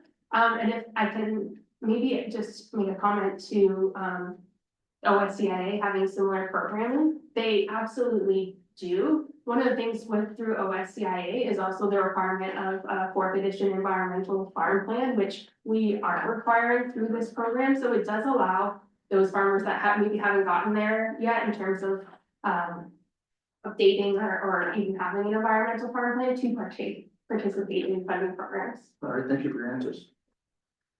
Any other questions? Councilor Bell or Steph Bell? Okay, so you mentioned the subsurface is full. What was has there been much, how have the other programs been received? Yeah, through the mayor, so the cover crop, reduced tillage, and subsurface phosphorus application have been the three hot ticket items, I'll say. We've had a lot of interest in those in particular. For this year, we have allowed stacking between them, so for someone doing all three things, that's potentially $90 an acre, so it's quite appealing, I'll say. So that's another another item that we might have to go back and just see kind of again where the demand is and maybe where some of the eligibilities maybe needs to be changed a little bit in terms of whether or not this is the same approach that we're going to use next year. So certainly open to like comments and feedback on the program itself. Thank you. Councilor Martin? I'm wondering how much of this is being utilized in Perth South?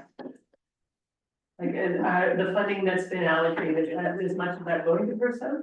Yeah, through the mayor. So we are just working on going through all the applications right now, so I don't have the specific number. I'll say we do have a lot of projects in Perth South. How that compares, I can certainly, once all is said and done for this year for us, I'll certainly be able to share that information.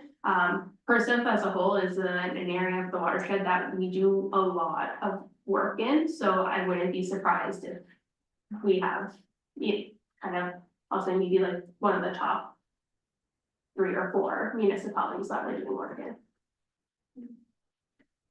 All right, I have go ahead. Just one more question I forgot to ask you. When you had a picture up there of hogweed, invasive species, is there anything being done right now?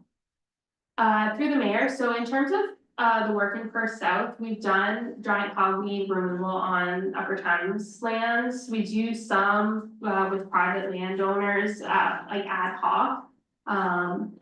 We do know that it is on everyone's radar and so it's something that we would like to have a bigger conversation in terms of how to I'll say build a program or be able to do more invasive species removal, whether it's giant hogweed or Phragmites, both with the Perth South, but also at the county level as The well. reason I asked is, we have property on the Avon River, and there's acres and acres of it, Yeah, but not just spots, acres of hogweed, and it's just gonna seed everything further down, and I know north of Stratford, there is acres of hogweed, so I'm like, we're gonna just continually reseed everything every year.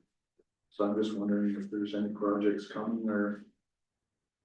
through the mayor, it is a conversation that we would like to have sooner rather than later, because to your point, it's another collective issue, right? Where we can do a little bit here, but that really does nothing for the long game. So yeah, it is something that we're recognizing is increasing demand and looking at those opportunities for really how do we make strides in removing it.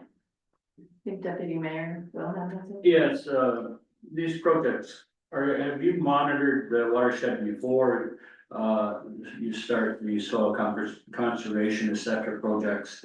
And are you monitoring them after to see if there is any results that, or is it just a waste of money? Through the mayor, in terms of monitoring any individual project, No, we will be looking at it from a whole in terms of number of projects implemented and where those projects are located. Another part to this is, the University of Guelph is involved in terms of modeling. So looking at potential phosphorus loss across the watershed. So having, information on where projects are located, which would be volunteered. Like having that and incorporating into the model is probably the best estimate that we're gonna get in terms of the number of projects that are being implemented and being able to look at them on a relatively short time scale. And just, for that, I just look at it and say you have 3 of these projects on Fish Creek. Yet you're not monitoring it, so how do you know whether there's any effectiveness to the programs? Yeah, through the mayor. I think because of the scale at which there could be the projects adopted through this program, so if we'll be monitoring at the creek level. So that's really what we're using at this point for an indication of improvement, so we do have historical phosphorus data, although it's missing some time periods and maybe not the whole picture. By us enhancing and monitoring even more frequently in Fish Creek, for example, we're hoping we can make those ties to the landscape.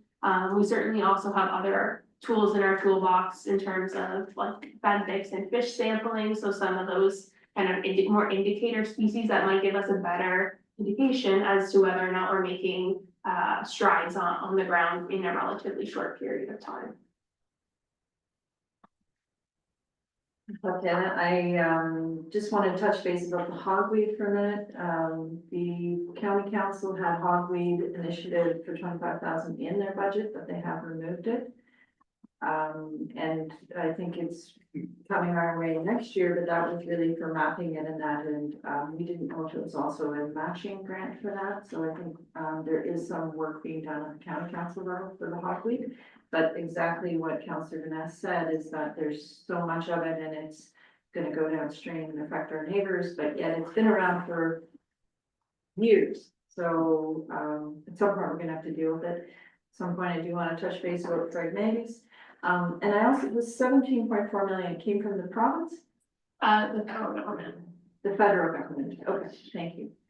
Okay, thank you, and I really do appreciate that you found, we always ask tough questions of the other. Oh, I love it. I recognize that. But we want to have good conflict. Yeah. Hopefully take some of our questions back and we work together. Yeah, definitely, and I mean, we are certainly always open to having a conversation in terms of our programming and what we can do to make it better, so I appreciate the questions. Thank you. Okay, I have a recommendation, presentation for Tatiana Lozier of Upper Thames River Conservation Authority regarding the Great Lakes Freshwater Ecosystem Initiative funding update. We received the information in 5. Councilor Martin, second by Deputy Mayor Wilhelm. All those in favor? Carried. And I would suggest, seeing that it's 5 to 11, that we'll take a 5-minute break. Thank you.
We are at 9.1. Martin, you have the floor. Okay, thank you, Mayor Warner, members of council. I'm pleased to report our new software is fully functional now, it's up and going. We've had, people use the portal, and I'm happy to report they've got back to us and said, how pleased they are with the ease of use of it. So we're hoping more people will use it and submit their applications online. The software also enables us to generate, different types of reports that I'll bring forward to council to review. As you can see, last month, the building permit stats report, we had a phenomenal month. Yeah. In terms of construction value and permit fees. Some other things I'm working on, the OBOA, the Ontario Building Officials Association, our chapter has rented a booth at the farm show in London. So I'm gonna man that booth tomorrow actually, and so if anybody's coming to the farm show, make sure you stop by and say hi. We're gonna have some banners, and they're not banners, we're gonna have demonstrations there about the changes to the farm code and how it's gonna affect residents, so I'm hoping to see a lot of local farmers there. No new bylaw enforcement complaints for the month, but there was one property statements issue that we're working through, and hopefully we can resolve that shortly. Be happy to answer any questions you may have. Any questions for Martin? Okay, seeing none, I have a recommendation that the CDO update report for February 2025 be received for information. Moved by Councillor Marco, second by Councillor Corby. All those in favor? Carried. Thank you, Martin. Thank you. You're doing a great job. 9.2, Director of Public Works. Ken. Thank you, Mayor Warner. The first report is my update report. Just going over a few of the things we're working on. I am looking for some direction from council. I want to get some tenders out for maintenance, gravel, and dust control. And last year we had reduced the quantity of maintenance gravel. And I just want to get some direction from council so I can get the tenders out because the season's coming up quick. So just some direction from council if we want to go with the reduced amount or the original amount or somewhere in between. This year, the maintenance gravel is scheduled for the Downing ward. We alternate the wards. Steelcrest Property Care in our agreement for lawn care maintenance for the sports fields area here at St. Paul's. In the agreement, there's a clause and they've agreed to complete the grass cutting for the same price as last year. So if that's agreeable to everybody, and they've been doing a pretty good job last year, they kind of picked up a bit of a mess we had and did a good job. So and they've done it prior, so I'm happy to extend that with them unless council has any concerns with that. That's my update report. If anybody has any questions? Any questions for Ken? Just wondering if there was any noticeable results with the reduced application of gravel last year. There was some noticeable difference. It could partially be connected to, we skipped a year as well. So things got delayed, like a 3-year span instead of every other year for gravel as well. So there was some noticeable effects. It could be partially due to the delay and then the reduced amount maybe. I'm not sure exactly on, you know, which would cause or affect right the issues. Plus there was a lot of water last year. Yeah, we had a lot of heavy rains too, which When you say noticeable effects, what are you referring to? If you can enlighten us, where's the mud or? yeah, so a few things. So some of the spots, the gravel over time is getting crushed down and it's got a lot less of the bigger stone in it. It's more of a powder, especially on top from traffic and the environment, the frost and weather and traffic and grading and stuff. So that's noticeable. And just, you know, the potholes and stuff coming back. The weather affects that as well, which last week we had more rain. So there's a lot of different variable factors into that, but those are kind of some of the notable effects. I know the guys have a hard time, you know, they're trying to get it graded up and get a crown back on the road. And you need material, you know, to bring in from the sides to do that. And with less material, you end up on the outsides, you know, you're not, you haven't got the gravel stuff there too. A lot of different little things that kind of combine. Councillor Cormier? Further comment to that, Ken, what I noticed, because I travel gravel every day. I'll go back to one of our other superintendents that was looking after the grading and that. At one time, when Bill was here, when they were grading the roads, you couldn't even drive over the what they were grading because it was so high. I just feel we're not grading deep enough, and 2 days later, you drive back and potholes are back. I wish we would grade deeper. I'm pretty sure the material's there, but I think it would give us a better road, because if we only grade the top 2 inches, those are all the fines, and we're really never trying to get over. And that's just an opinion for me, because what I see when we're grading is it's only about this high, where before we couldn't drive over it. So I just don't think we're grading deep enough, but depending on the year and how dry it is, maybe you can't because the road's so hard, but there's certain times of year you can, I'm pretty sure. But that's just a comment from what I see from traveling gravel roads. Councillor Vanessa? I know when council discussed last year about grading roads in Blanchard, there was a whole bunch of unopened roads that we talked about putting a little less gravel on. I'm wondering, is that, how does that compare to what's in the Downey Ward? Are there any unopened roads? Winter roads are used to. Yeah, I don't know if there is. it was no winter maintenance roads, which there is a bunch in Blanchard, which we did not put gravel on. That was cut out by townships or council's request. In the Downing Ward, yeah, there is the same amount of no winter maintenance roads.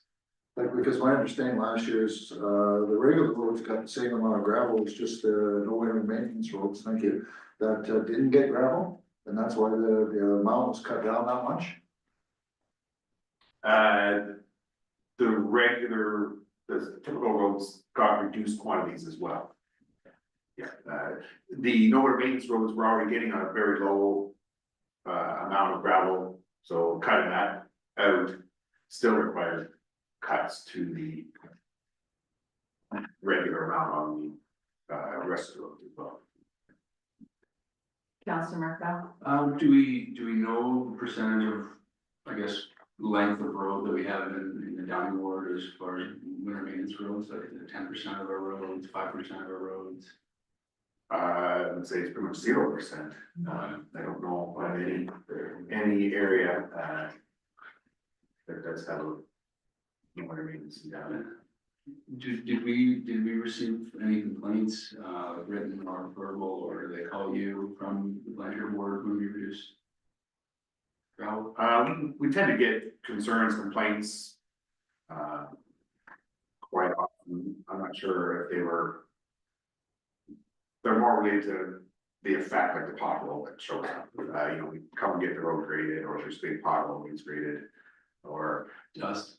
Yeah, or just graded and there's a pothole back, or we just had a heavy rain and a whole bunch of gravel washed out the edge or something. But I would specific related to the reduced quantity necessarily. Okay. Councillor Martin? Just wanted to ask a question about the lawn mowing. Last year, you guys were trialing a robot mower when we were here once, the Husqvarna. Was that something that we looked at as a feasible option, or are we just not there yet?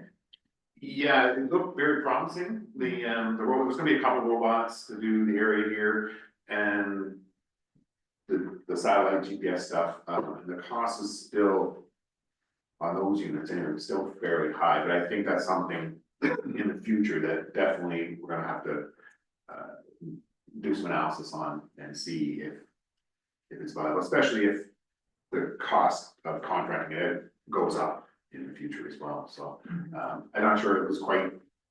It's new, it's working, there's some little bumps to figure out. Also, when we looked at it, we had the demo here, but at the cemetery in Cedarville could be an ideal location for it too. Because of all the, smaller unit, we just continue to go around the stones.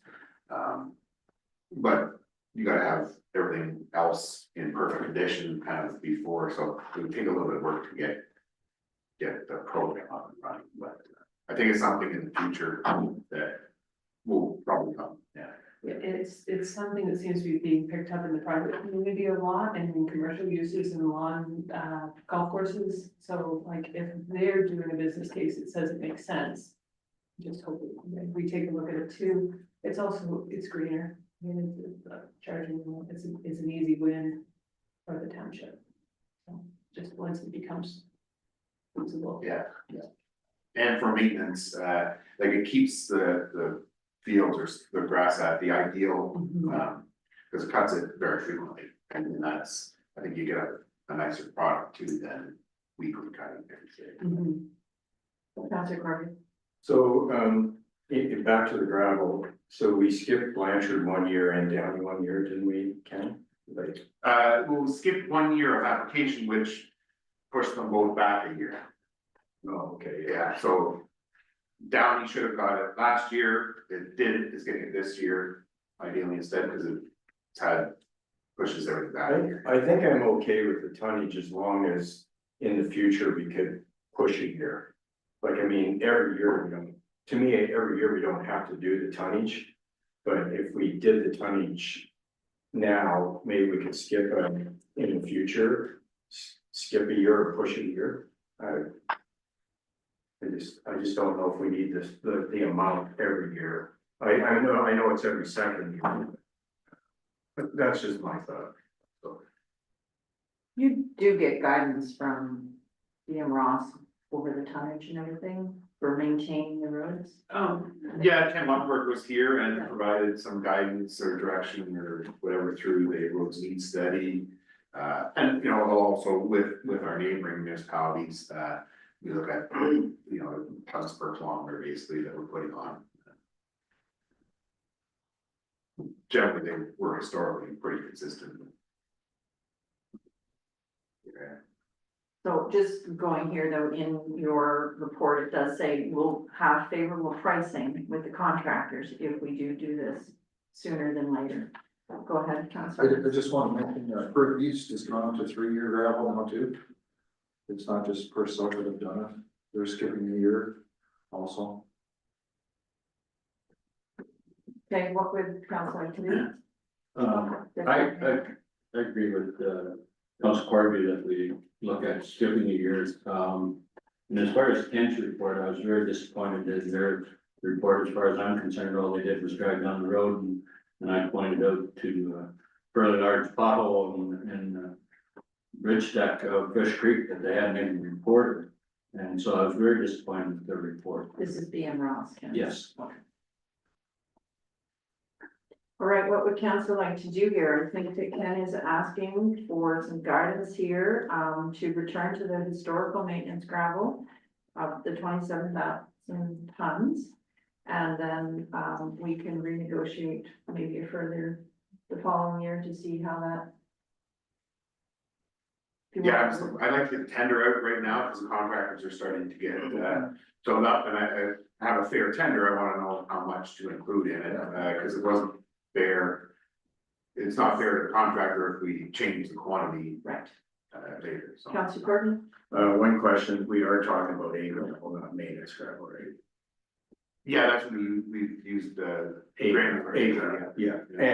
and one other question, we try to grade the roads before we put the gravel on.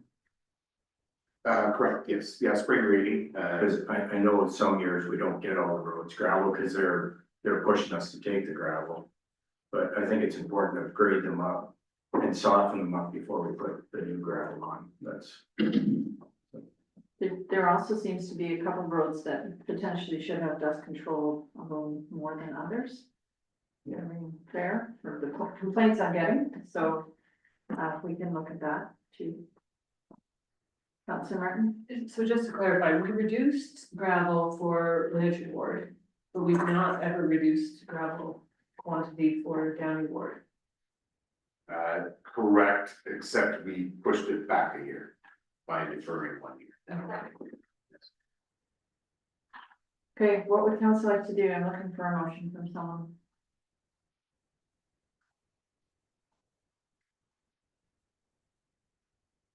Councillor Corby, I'll make a motion that we proceed with Ken's recommendation for this year.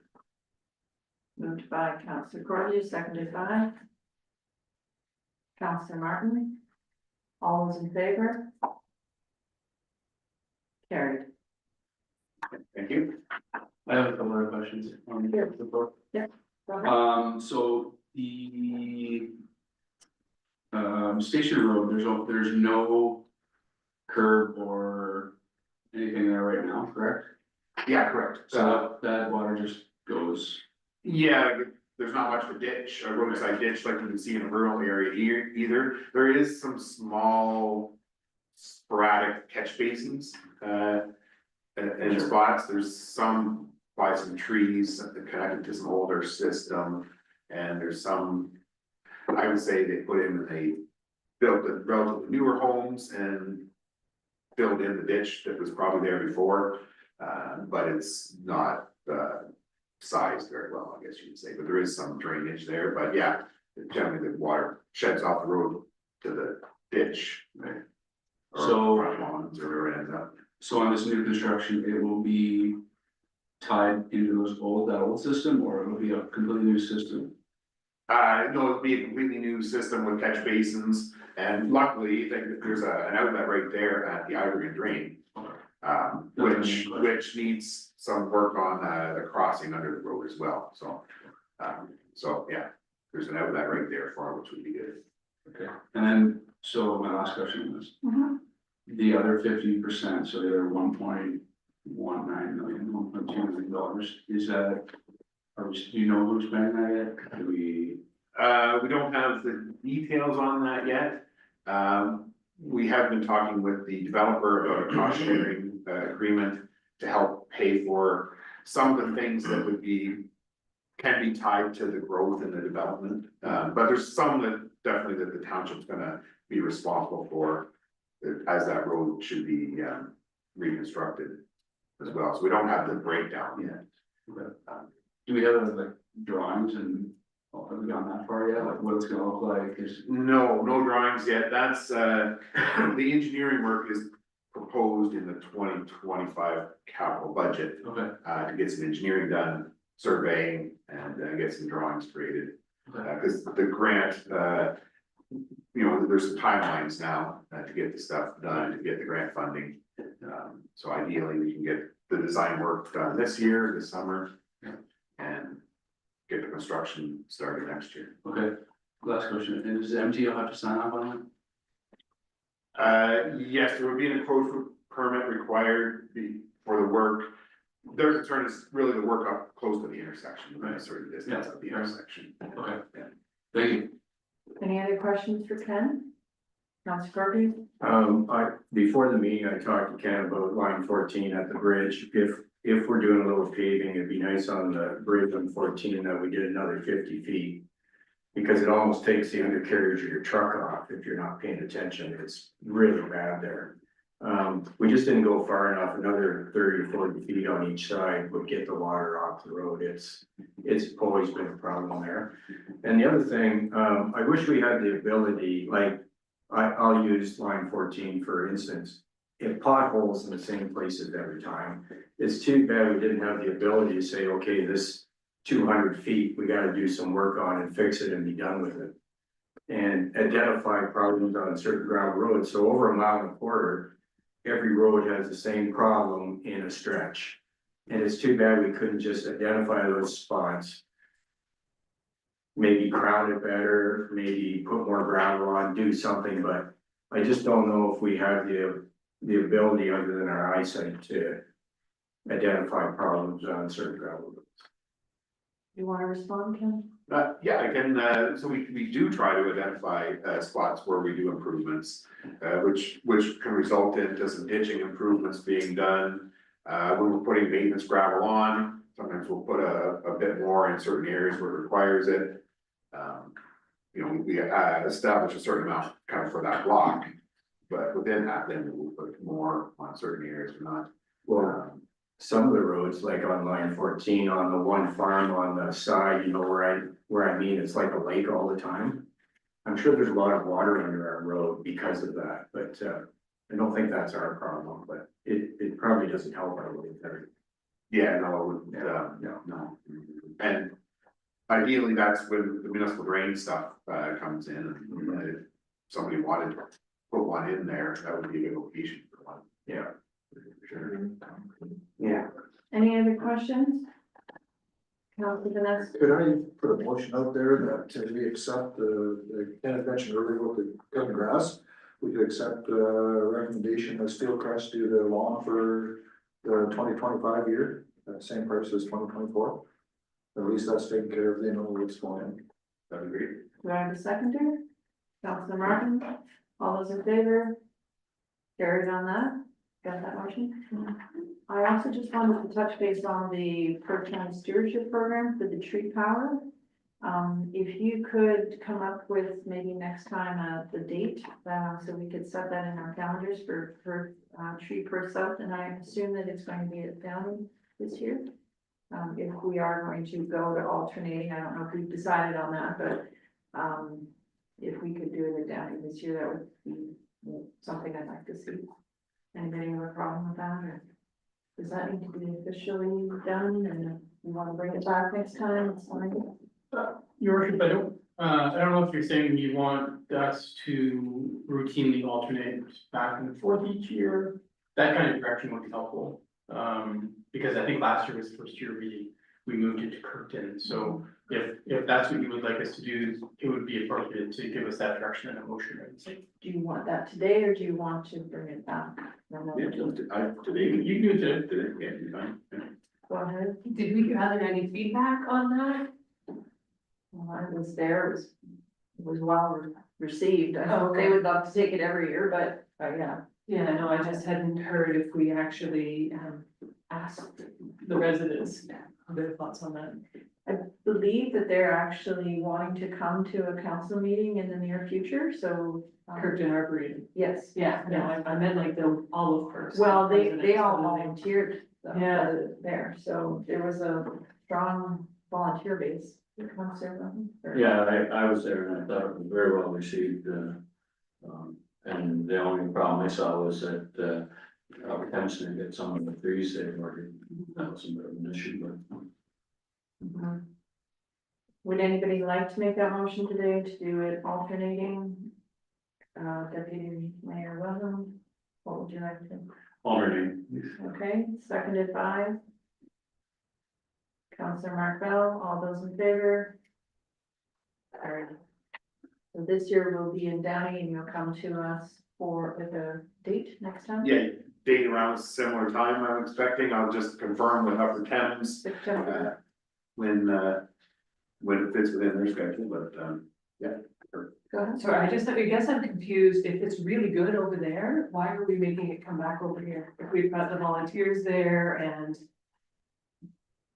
I just wonder if. I think it's two different, like, people go, oh, I'll come pick up over here, and oh, I'll come pick up over there. It's servicing more of our people, at least. Yeah, I just wondered if we're confusing the matter, if that's a really great spot and it's got great volunteers and we're able to highlight the arboretum. I was just curious why we would. Well, it's way more convenient for me over here. I do think sometimes we just don't focus as much on Blanchard as we could. Yeah. Yeah. That was my only concern, not that it shouldn't be there, but Yeah. is it necessary to come over? It wasn't at the arboretum, it wasn't, Mhm. so it just happened to be the volunteers thing, so. Okay, so Ken will come back with the date for that. Any other questions on Ken's report? If not, I have a recommendation that the Director of Public Works update to receive for information. Moved by Councilor Vanessa, second by Deputy Mayor Wilhelm. All those in favor? All right, Drainage Superintendent update. Thank you. The next report is Scott's update report. There's still lots of drain activity even going on. If anybody has any questions on anything in here, I'll try to answer. Any questions, Councillor Martell? The Giller drain, is there a price or any details on what we need to do to fix that?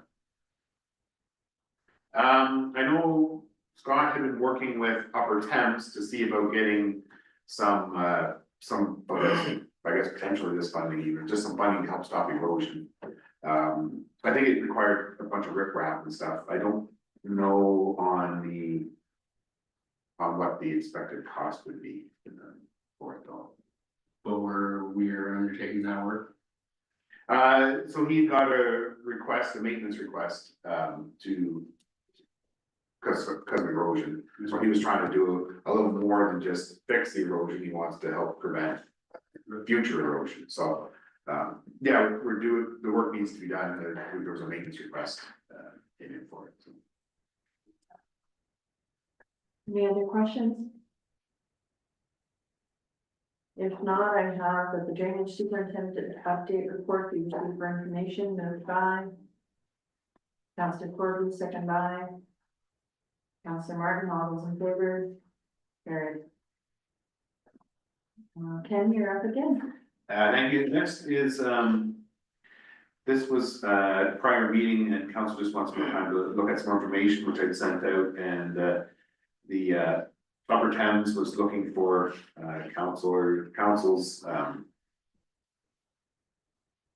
support, I guess, in the changes to the source protection plan reports. So Marvin and I had reviewed the changes, and there was nothing that concerned us on it. A lot of stuff had already been basically implemented, and some clarifications, because stuff was a bit open-ended. So we went through it and didn't have any concerns, but Upper Thames was wanting council's support for that to proceed. So if anybody has any questions on that. Any questions for Ken? Councillor Vanessa? Well, this has come to us twice now, and summary proposed updates is number 3, draft new and amended policies. They still haven't told us what the new and amended policies are. They're just asking us to sign a blank check, and we'll tell you later on what it is. I want our endorsement, though, tell them what they want us to endorse. We had sent that out to council. It was a track change version. Yeah, the track change version. Okay, I'm sorry I missed that. It was in the original package, or link to it, and then we sent that out again, yeah, to council. Do you want to hold off on our meeting before we can? No, that's fine. If everybody else is fine with it. All right, no other questions for Ken that I see, so I have a recommendation that the pursuant to section 34-3 of the Clean Water Act 2006, that the Council of Township of Perth South endorses the proposed updates to the Siddons Source Protection Plan as received at the regular council meeting dated March 4th, 2025. Moved by Councillor Corley, second by Deputy Mayor Wilhelm. All those in favor? Carried. All right, did you want to touch base about the street name change request? I can, yeah, last one here, Mayor Orr in council, we just received this from, it came through Perth County Planning, from Stratford, and they're looking to change, what we call line 29, the name there to give line 29, mainly on the section that was a boundary and now has become 100% Stratford on both sides. There is a small section though, from the railway tracks to the intersection of street there that is still a boundary, involves Perth South. So there is one residence on that section that would be affected, Perth South residents, that would be affected by the name change. I'm not sure if Stratford has reached out to them or if they know anything about it yet or not, but that was something I would look into to see, because it might affect them. I didn't know without looking at it, I had known it as Skip Road on Stratford end for many. I thought that's what they called it, but officially it was, I guess, still line 29. So they're incorporating the give and line 29 in that section. It's a recommendation, but comments were due by March 17th, I think it was. So if council had any comments, wanted to, or concerns, to get that input and send back to Stratford. Anybody like to make comments? So where would that change? That's changing after the gift property, before the Vanessa property? Like that road name would be not the complete section of road? Correct, so they want to change the name of the road from Highway 7 to Wright Boulevard, I get them mixed up, to Wright Boulevard, which is the entrance into the industrial Okay, so subdivision. that's it. Nothing that's past the city limit. Yeah, nothing past that, that intersection, where it makes sense to change the name at an intersection, so yeah, that's where the section they wanted to change. So not at the intersection, or at the T junction, At the intersection of T intersection, yes, Yeah. Wright Boulevard. okay. Yeah. So it's the bungalow across the road. That has the electric lawnmower. Yeah. All right, anybody? Is there a reason they won't go to the city limits, Ken, at the end of Foster's property? I mean, the sign is up there, city limits, At the end of, Foster's Further property. At the city limits. Like the city limits doesn't stop at Red Boulevard, it goes on. Only on one side of the property. road though. That's right. yeah, no, I don't know, they just. And also, can you ask me to change it to instead of give road line 29, make it, or give this line 29, make it give road. I've lived on that road for my whole life and it's been give road, not give road line 29. You ask them to make that change? So worse if you say no. We want, I think there's a benefit to having the line 29 in there, just because it continues on as line 29, but if council wants, we can ask them to change it to give road, whatever. It does say historically line 29 was previously named Give Road. Yeah. So. What would council? This is from Stratford.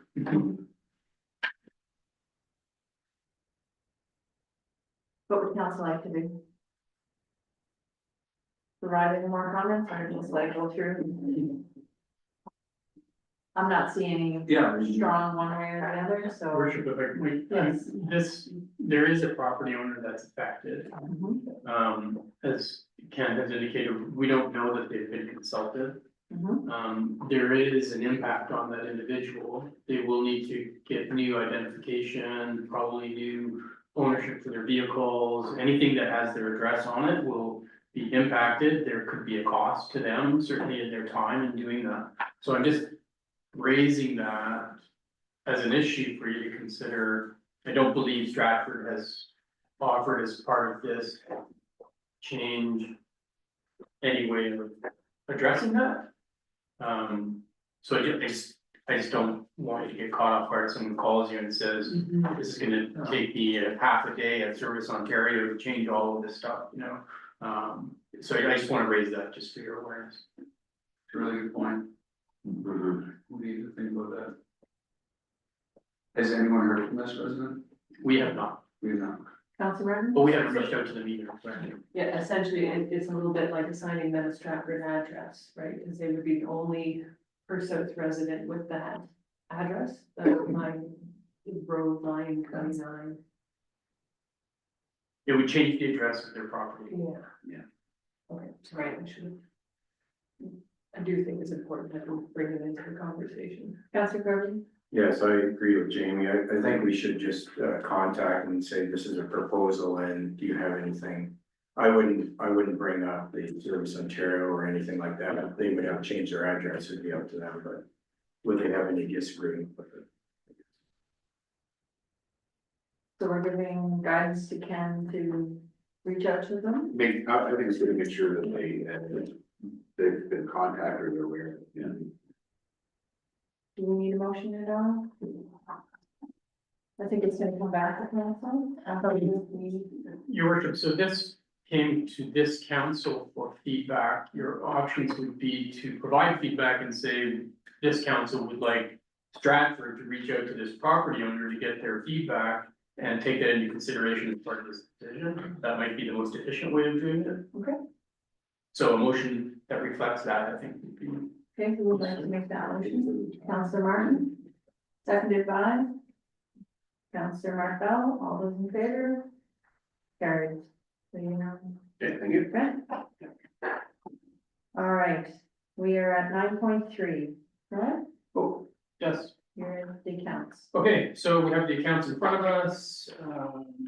Some are from the Christmas break, others are more recent. A couple that I will address for you. You may have noted the Donnelly Murphy lawyers closed meeting investigation. There was a request for a closed meeting investigation that was submitted to the clerk's office related to a meeting in February. The investigator found that there was nothing to see there essentially. However, the way the legislation is designed, we have to pay the fees of the lawyer who does the investigation, and that's what that is. And our closed meeting investigator is a lawyer at that firm. So that's what that bill is.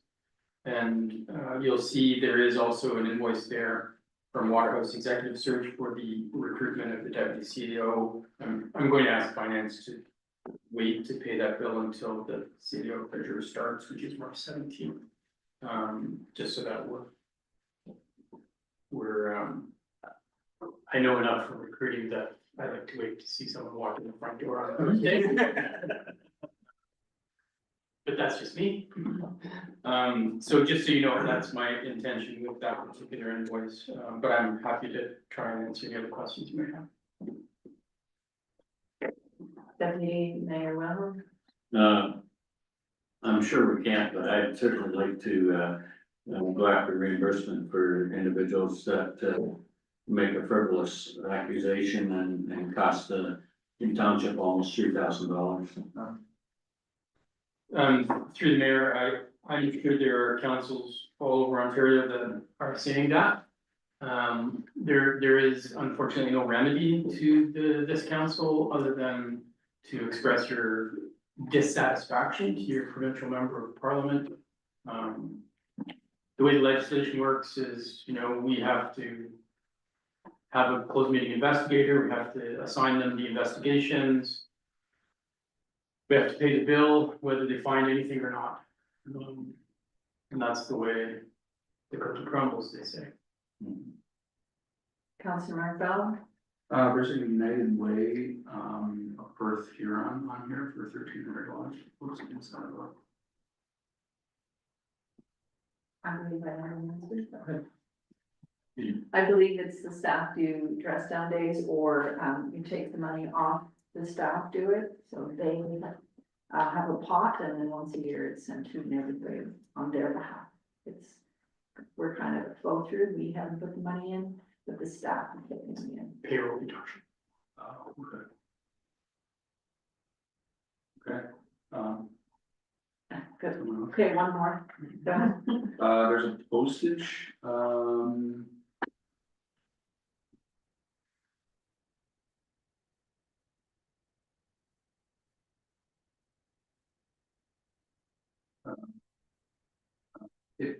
it works. City Bowes.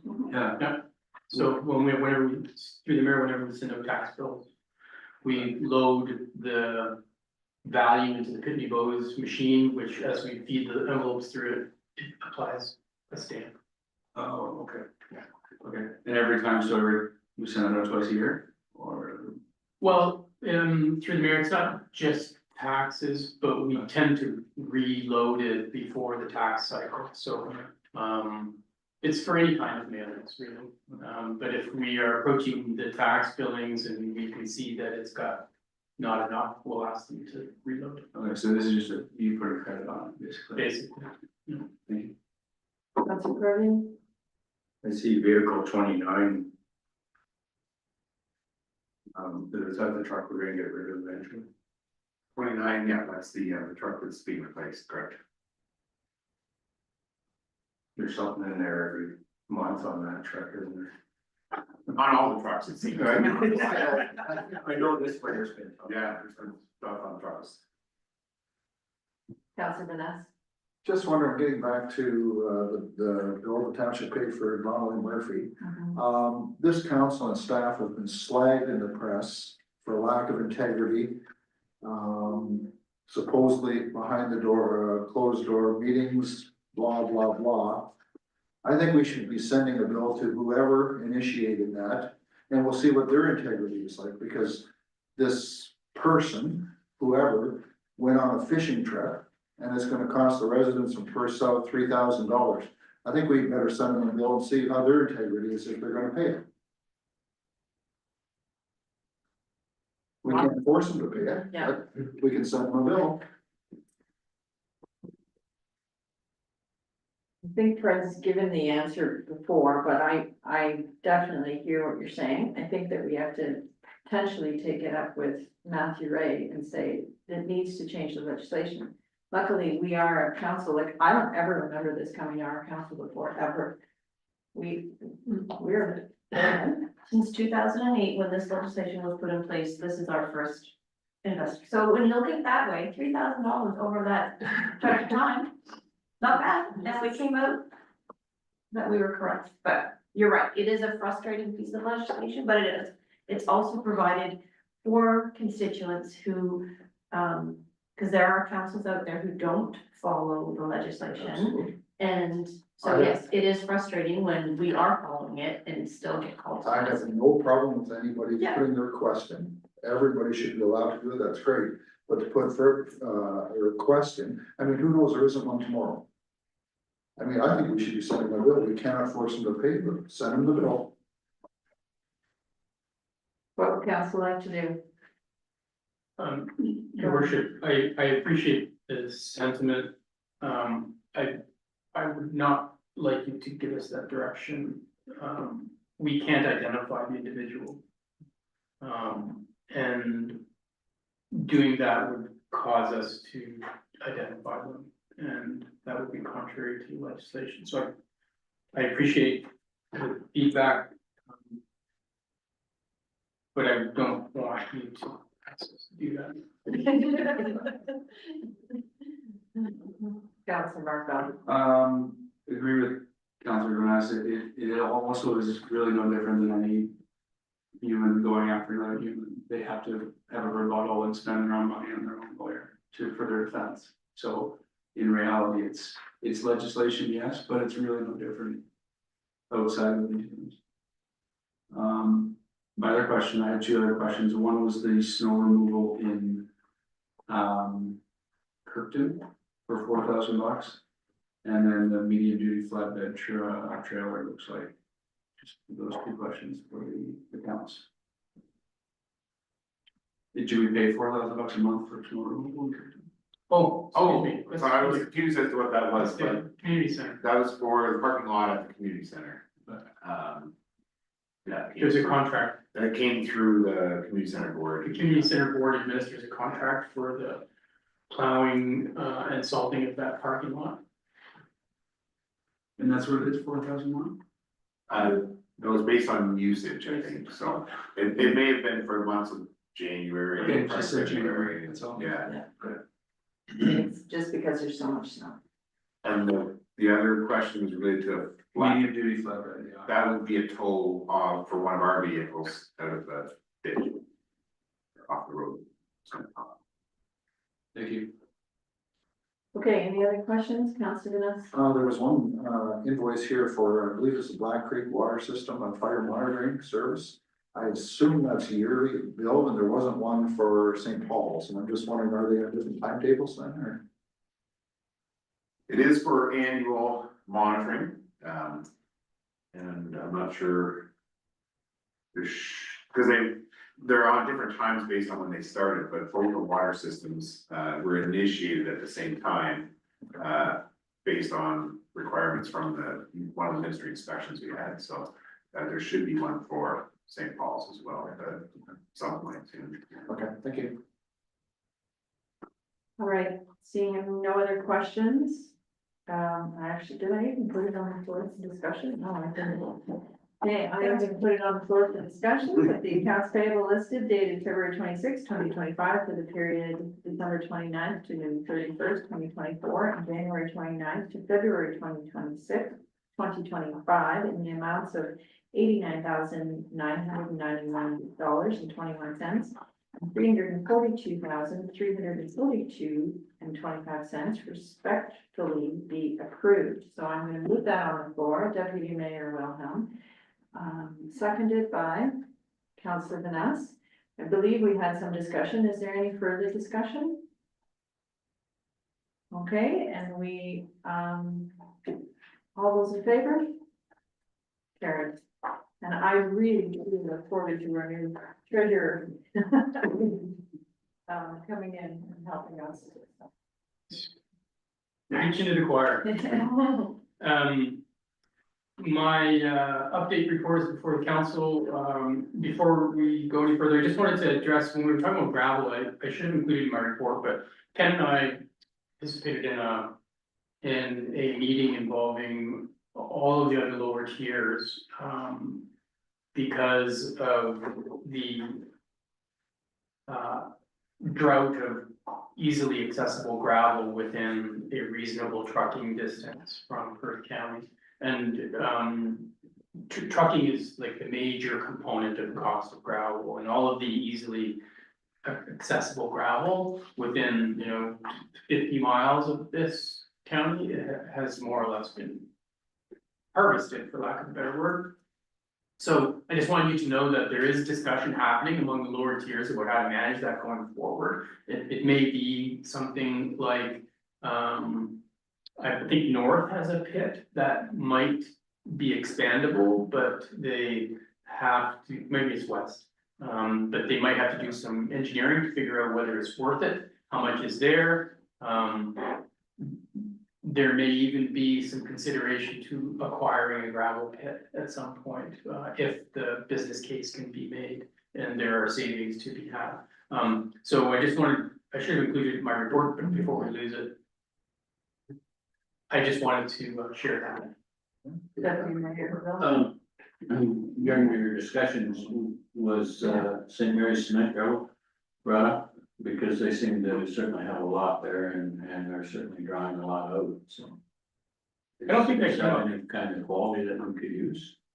Yeah, it wasn't really brought up at that meeting. I know historically gravel within the township, like A gravel or whatever was, they were able to get out of there, but recently they haven't. I don't know what source they're into now, but I don't think there's much mixed gravel that comes out of there. I think it's mainly. Are they crushing there? No, it's like 100 trucks a day going out there or whatever, but and as far as I know, a lot of them go into London and quite a few of them go into cement. I believe there's a lot going north for wind turbines too. Is there? Yeah. So in any event, I just want to share that there is this discussion happening about gravel. It's very popular topic. Councillor Martel. In this discussion, did the proposal for the Harrington gravel pit come up in discussion at all? Yeah, there's a new pit coming in Harrington. We talked briefly about that. Yep. They're trying. Yeah. We did talk briefly about that. Oh, yeah, okay. It's a private thing. Yeah, no, It's a private thing. Also, did we not, sorry, did Perth South not own a pit one time? I believe we did. Yes.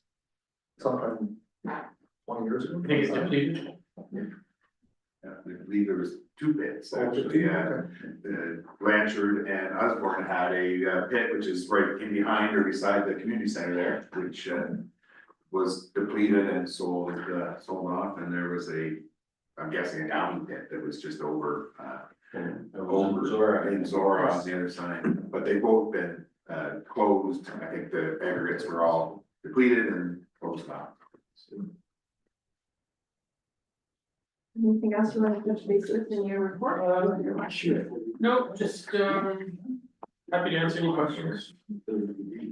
Questions for, any questions for Fred regarding this report? Councillor Martel? so we talked, I think, Fred, you talked in the past about doing an HR report at some point. I don't know, I can't remember what. But I'm just going off memory. You're gonna bring it to staff about, or talk about staff and what are kind of along. Yeah, at the time, I think it was related to dealing with the pool. And as far as our current staffing complement is concerned, I'm wanting to ask the treasurer to, when she arrives, do an assessment of our horsepower in the treasury. That's really the only place that if we need more manpower, that's where it would be. So once Tracy gets here, we'll do a evaluation of landscape and if there's any long-term expectations around requiring more people, we'll bring people. At the moment, I'm gonna ask Tracy to evaluate the treasury to see whether she has enough horsepower. Okay. Do us as council, do we want to know what, I think I do, if we add, between 800 and 1,000 residents in Searinville, what that would look like here, as far as staffing, to have a full view of like that many residents to service them?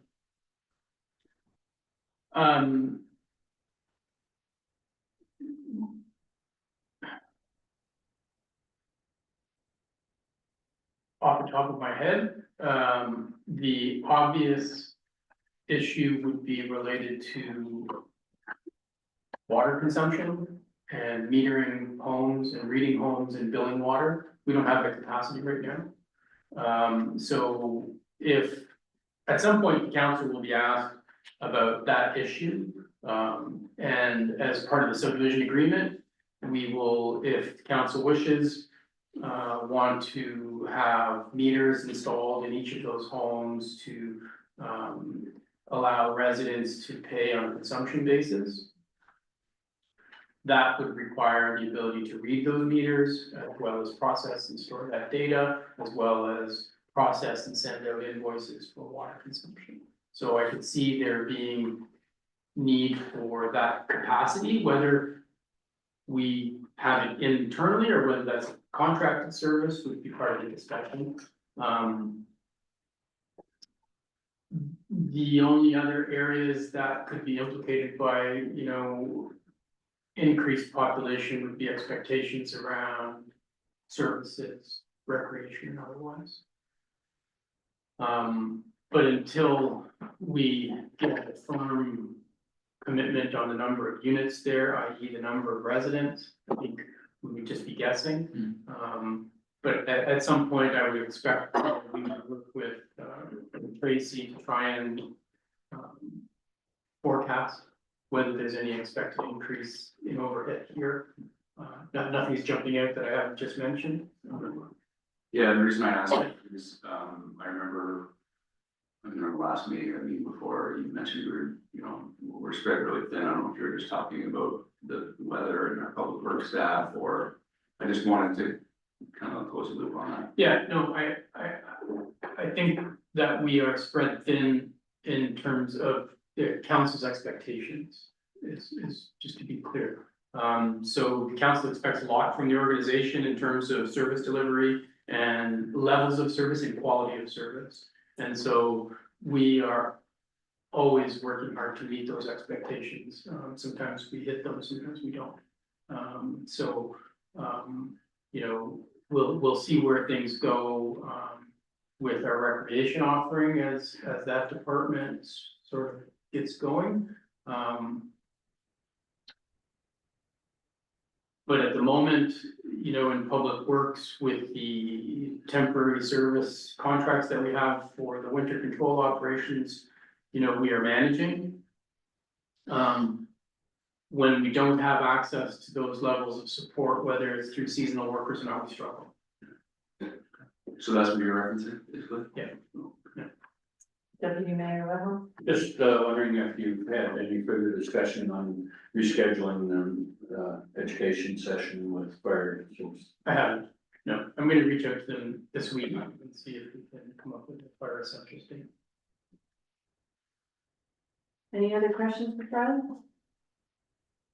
I have one, just, do we have a date yet for the open house for the, Sebringville? We don't. All right, so I have a recommendation that the CAO update the report be received with information. Move by Councillor Jeff Bell, second by Councillor Martin. All those in favor? Carried. Okay, so the report for the agreement for Henson Asset Management. This is part of our legislative requirement, your worship. This is the next step in the province's expectations for municipalities to advance their asset management plans. The compliance deadline for this component is July 1st. As I've mentioned in my report, the MFOA on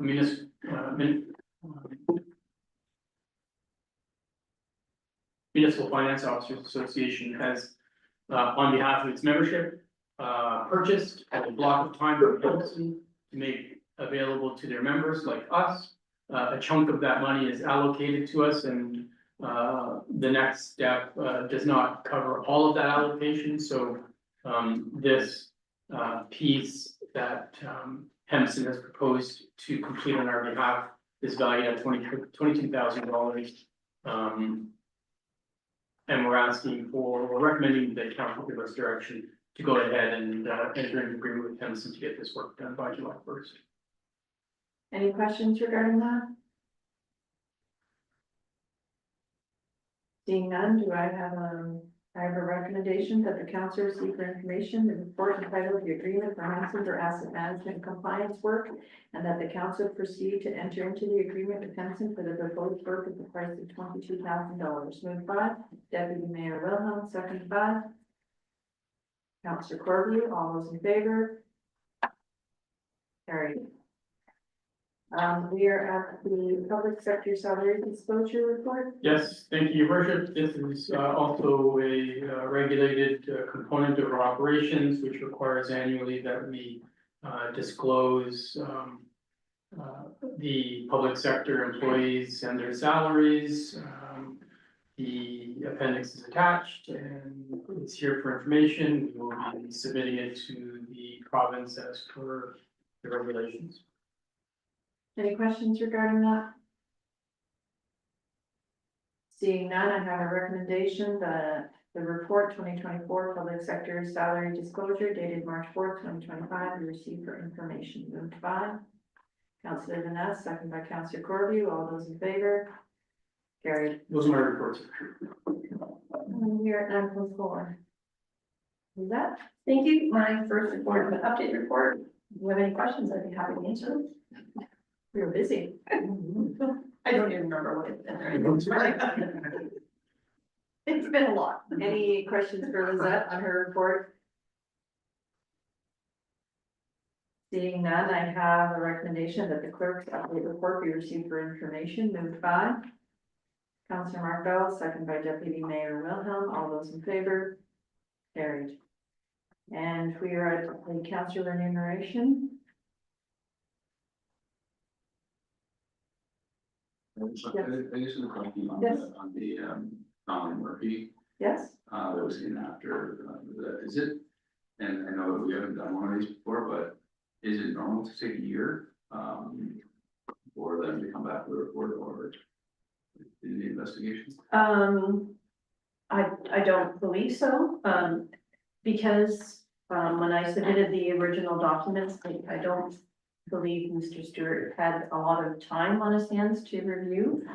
He did an initial review, and I think he had no concerns, and so it wasn't a top priority.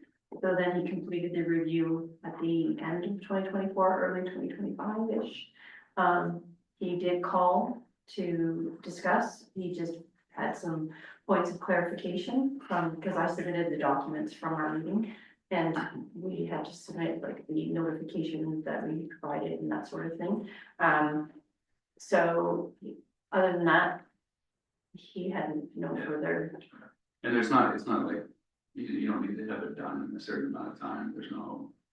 No, But through the mayor, we didn't get the request for the investigation until, it wasn't in February. no, it was like in the summer. Yeah. Oh. Yeah, it was a few Just because months. it says February 6th. Yeah, so that's when we got the report, but So- the request for the investigation was, I'm gonna say August.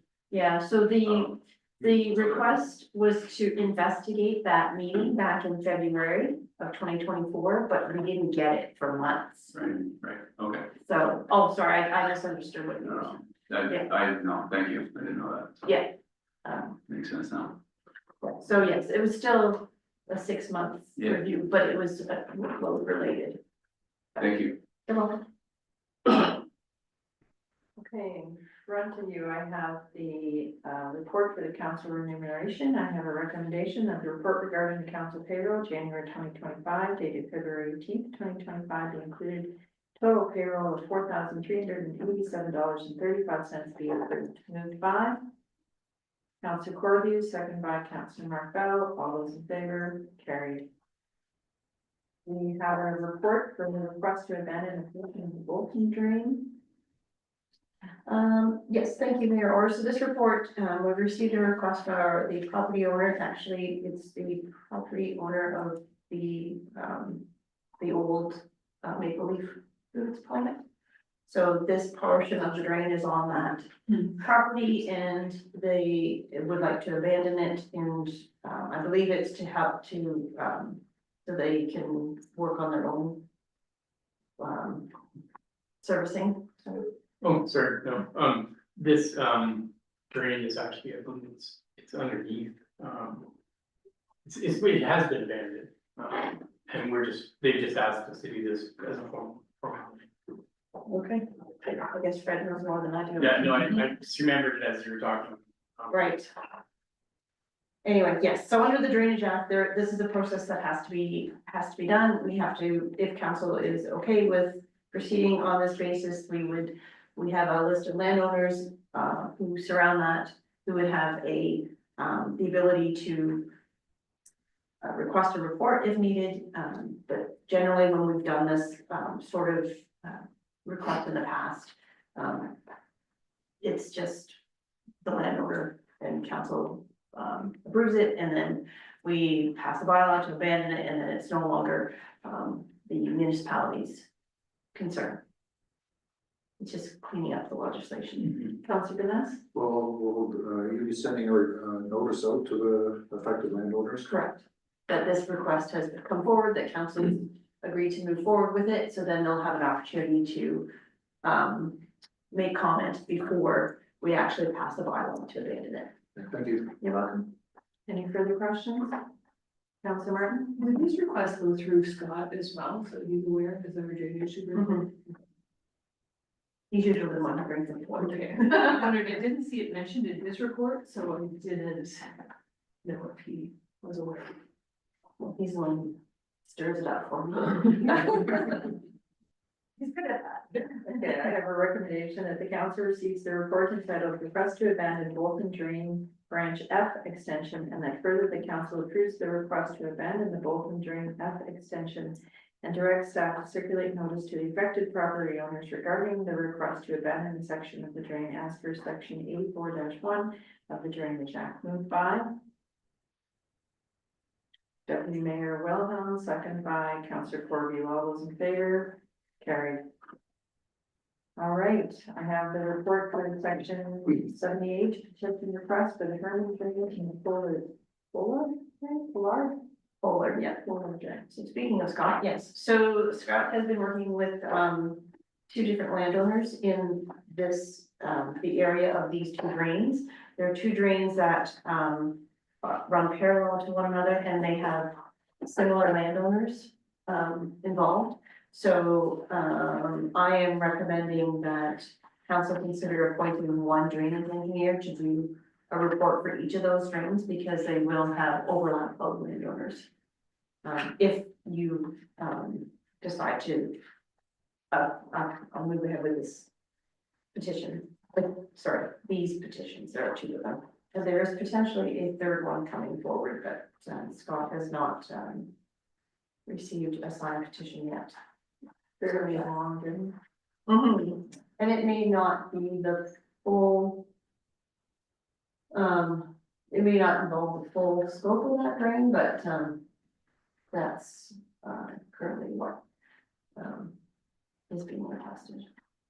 so who would we like to appoint for that drainage report? Any ideas, thoughts? Go ahead. You know, if anyone's done work on that drain near that. recently? I think they're older drainage boards. Is coming somewhere. Yeah. So Councillor Gordon, I'll make a motion that we spray it. okay, all right, so I have a recommendation that council receives the request for drain reports for the Herman drain and Fuller drain. And further that council appoints Spirit to prepare reports on the proposed drainage, moved by councillor Corby, seconded by councillor Vanessa. All those in favor? Carried. Any correspondence? Go ahead. Actually, sorry, I received an email yesterday from Caitlin Coffey of the Stephenville Athletic Association regarding an invitation to their annual general meeting. I thought since we had our meeting today, I would just see if anyone would be available to attend. It is on Monday, March the 31st at 7 p.m. at the Stephenville Community Center. It says social to begin at 6 p.m. Dinner will be served at 6:30. So. Okay, so does that know if you're interested in attending? Okay. Yes, yes. And I can forward the email as well so that you have the details and you can let me know. Okay, any other? We will go then to council reports. Councillor Vanessa, can we start with you? Okay, Councillor Jeff Bell. I did attend over Family Day, I attended the Family Day weekend, I attended the Kirkton Woodham Optimist Breakfast, both as Optimist and the representative of council. It was a fantastic meal, wasn't very well attended just due to the weather. But I did get introduced to some of the community members that I hadn't met before, so that was nice. And I also attended the Stephenville firefighters breakfast on Family Day, so that was good too. And again, wasn't well attended. It was well attended, but people weren't staying just because of the weather. It was another good meal. Great. Councillor Martin? Nothing? Got to be ready. All right. Mark Tom? I was also at the Stephenville firefighter breakfast, it was delicious. Just on the Stratford District Chamber of Commerce, we had some calls from constituents regarding the debate that we hosted. We as a chamber hosted the provincial debate with our local candidates. Now there's only 4 candidates that were registered, or sorry, 4 candidates that were invited. And there was 3 candidates that were not invited. So there was some blowback on that. And so I just heard from a bunch of constituents, very passionate about other candidates that weren't invited to that. So I brought it up at our meeting last Wednesday. It's a bit of a perfect storm in the sense that it was a snap election and there wasn't a lot of time to post the event. And the last 3 candidates were like a bit last minute registering, even though they were registered. So we talked to that at our last meeting, and hopefully that, when there's another election, we do host another debate that all candidates can be there. There's a lot of calls about the democracy of that and not allowing those people to be heard. So, anyways, I just want to bring that up. I've taken it to the chamber and they're just, they're hopeful that if we have some more time and allow everyone to speak next time. So, Is there not a guideline? Why? Not that I've heard, no, no, Okay, short answer, no. That's all I got. okay. Councilor Burton? All's quiet, a question, I guess, when we dig up James Street, when they dig up James Street South, is it up to Perth County to notify businesses around? But the amount of traffic out there is crazy, it'll all go back into the same area, so. Is that, do we have any obligation from Perth South to notify businesses that the road could be closed for a period of time? Your worship, the nearby businesses attended the initial drain meeting. There was a good discussion about the fact that the road is going to be closed. I think Brandon thought it wouldn't be more than a day. No, it's gonna be, More than a day? oh, yeah. Okay. It's gonna be a long time, apparently. And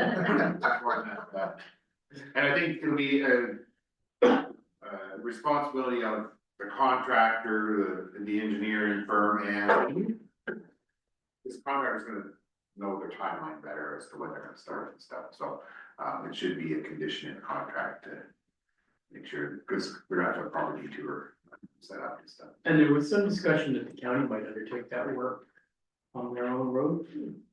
No, No, it's gonna be part of the contract for the drain. gonna be part of the tender, yeah. There's a lot of trucks on that road. Okay, thank you. Councilor Martin? I just forgot to mention that many of us actually were at the opening of the Jacobs liquidation. That was between the last council meeting and this one. It's, you know, credit to them. They had a lot of work to get to this point, but it's a great business and nice to have that in person. I was unable to attend that, but I did go after the fact with, some certificates of appreciation for Expressway, signs and for Jacobs, introduce myself and thank them for coming in person. I wanted to mention that I have a certificate of recognition here for Dennis Maneri. The county council was actually recognizing him for 15 years of service, for his dedication and contribution to the Joint Accessibility Military Committee and the St. Mary's and Mobility Service Board Directors. So Dennis is unable to come here, so I said that I would personally go and deliver this on our behalf. So I'm going to do that this week. I wanted to mention that I had the opportunity to take the asset management course that AMO is offering, and if I can mention, that was one of the better courses I've ever taken from AMO. It was done by Zoom. There was a lot of good qualities in there, and if you have the opportunity, I'd love to see other counselors take it. I've been volunteering a little bit out in Kirkton. I just wanted to point out the posters are out already for the Kirkton Rumble. I wouldn't say that all of the things are necessarily approved yet, because we're just had our full committee meeting. We're not even sure if the pool will be open, but the poster is out, so. Thank you to staff for, helping out that. It does sound like it is a one-day event this year. And thank you to everybody. There was some barns that came down, so I'm going to visit the Jeffries this week later, and yeah, we're keeping them in our thoughts because that was a pretty tragic thing that happened on that farm. I don't think I have anything else. County Council is still going to have some budget discussions on Thursday. We're nowhere near, I think, finalizing anything yet. Yeah, so that's all that I have. So I have a recommendation here that the mayor's update report for January 2025 be received for information. Moved by Deputy Mayor Wilhelm, second by Councillor Jeff Bell. All those in favor? Carried. You want to go to the bylaws now? So recommendation of the bylaw 7-2025 being a bylaw for drainage works known as the Sangria drain be given first, second readings. Moved by Councillor Corbin, second by Deputy Mayor Wilhelm. All those in favor? Carried. No public question period. Do you want to go to confirmatory bylaw? I believe we are having a full discussion, so. Meeting now. Okay. So confirmatory bylaw, recommendation of the bylaw 11-2025, being a bylaw to adopt, confirm, and ratify matters dealt with by resolution of the Township of Perth South, be given first, second, and third readings, and be properly signed and sealed. Moved by Councillor Vanessa, second by Councillor Martin. All those in favor? Carried. And I have a recommendation that the meeting does adjourn at 12:15 p.m. Moved by Deputy Mayor Wilhelm, second by Martin. All those in favor? Carried. And we are going to close the door and we have a short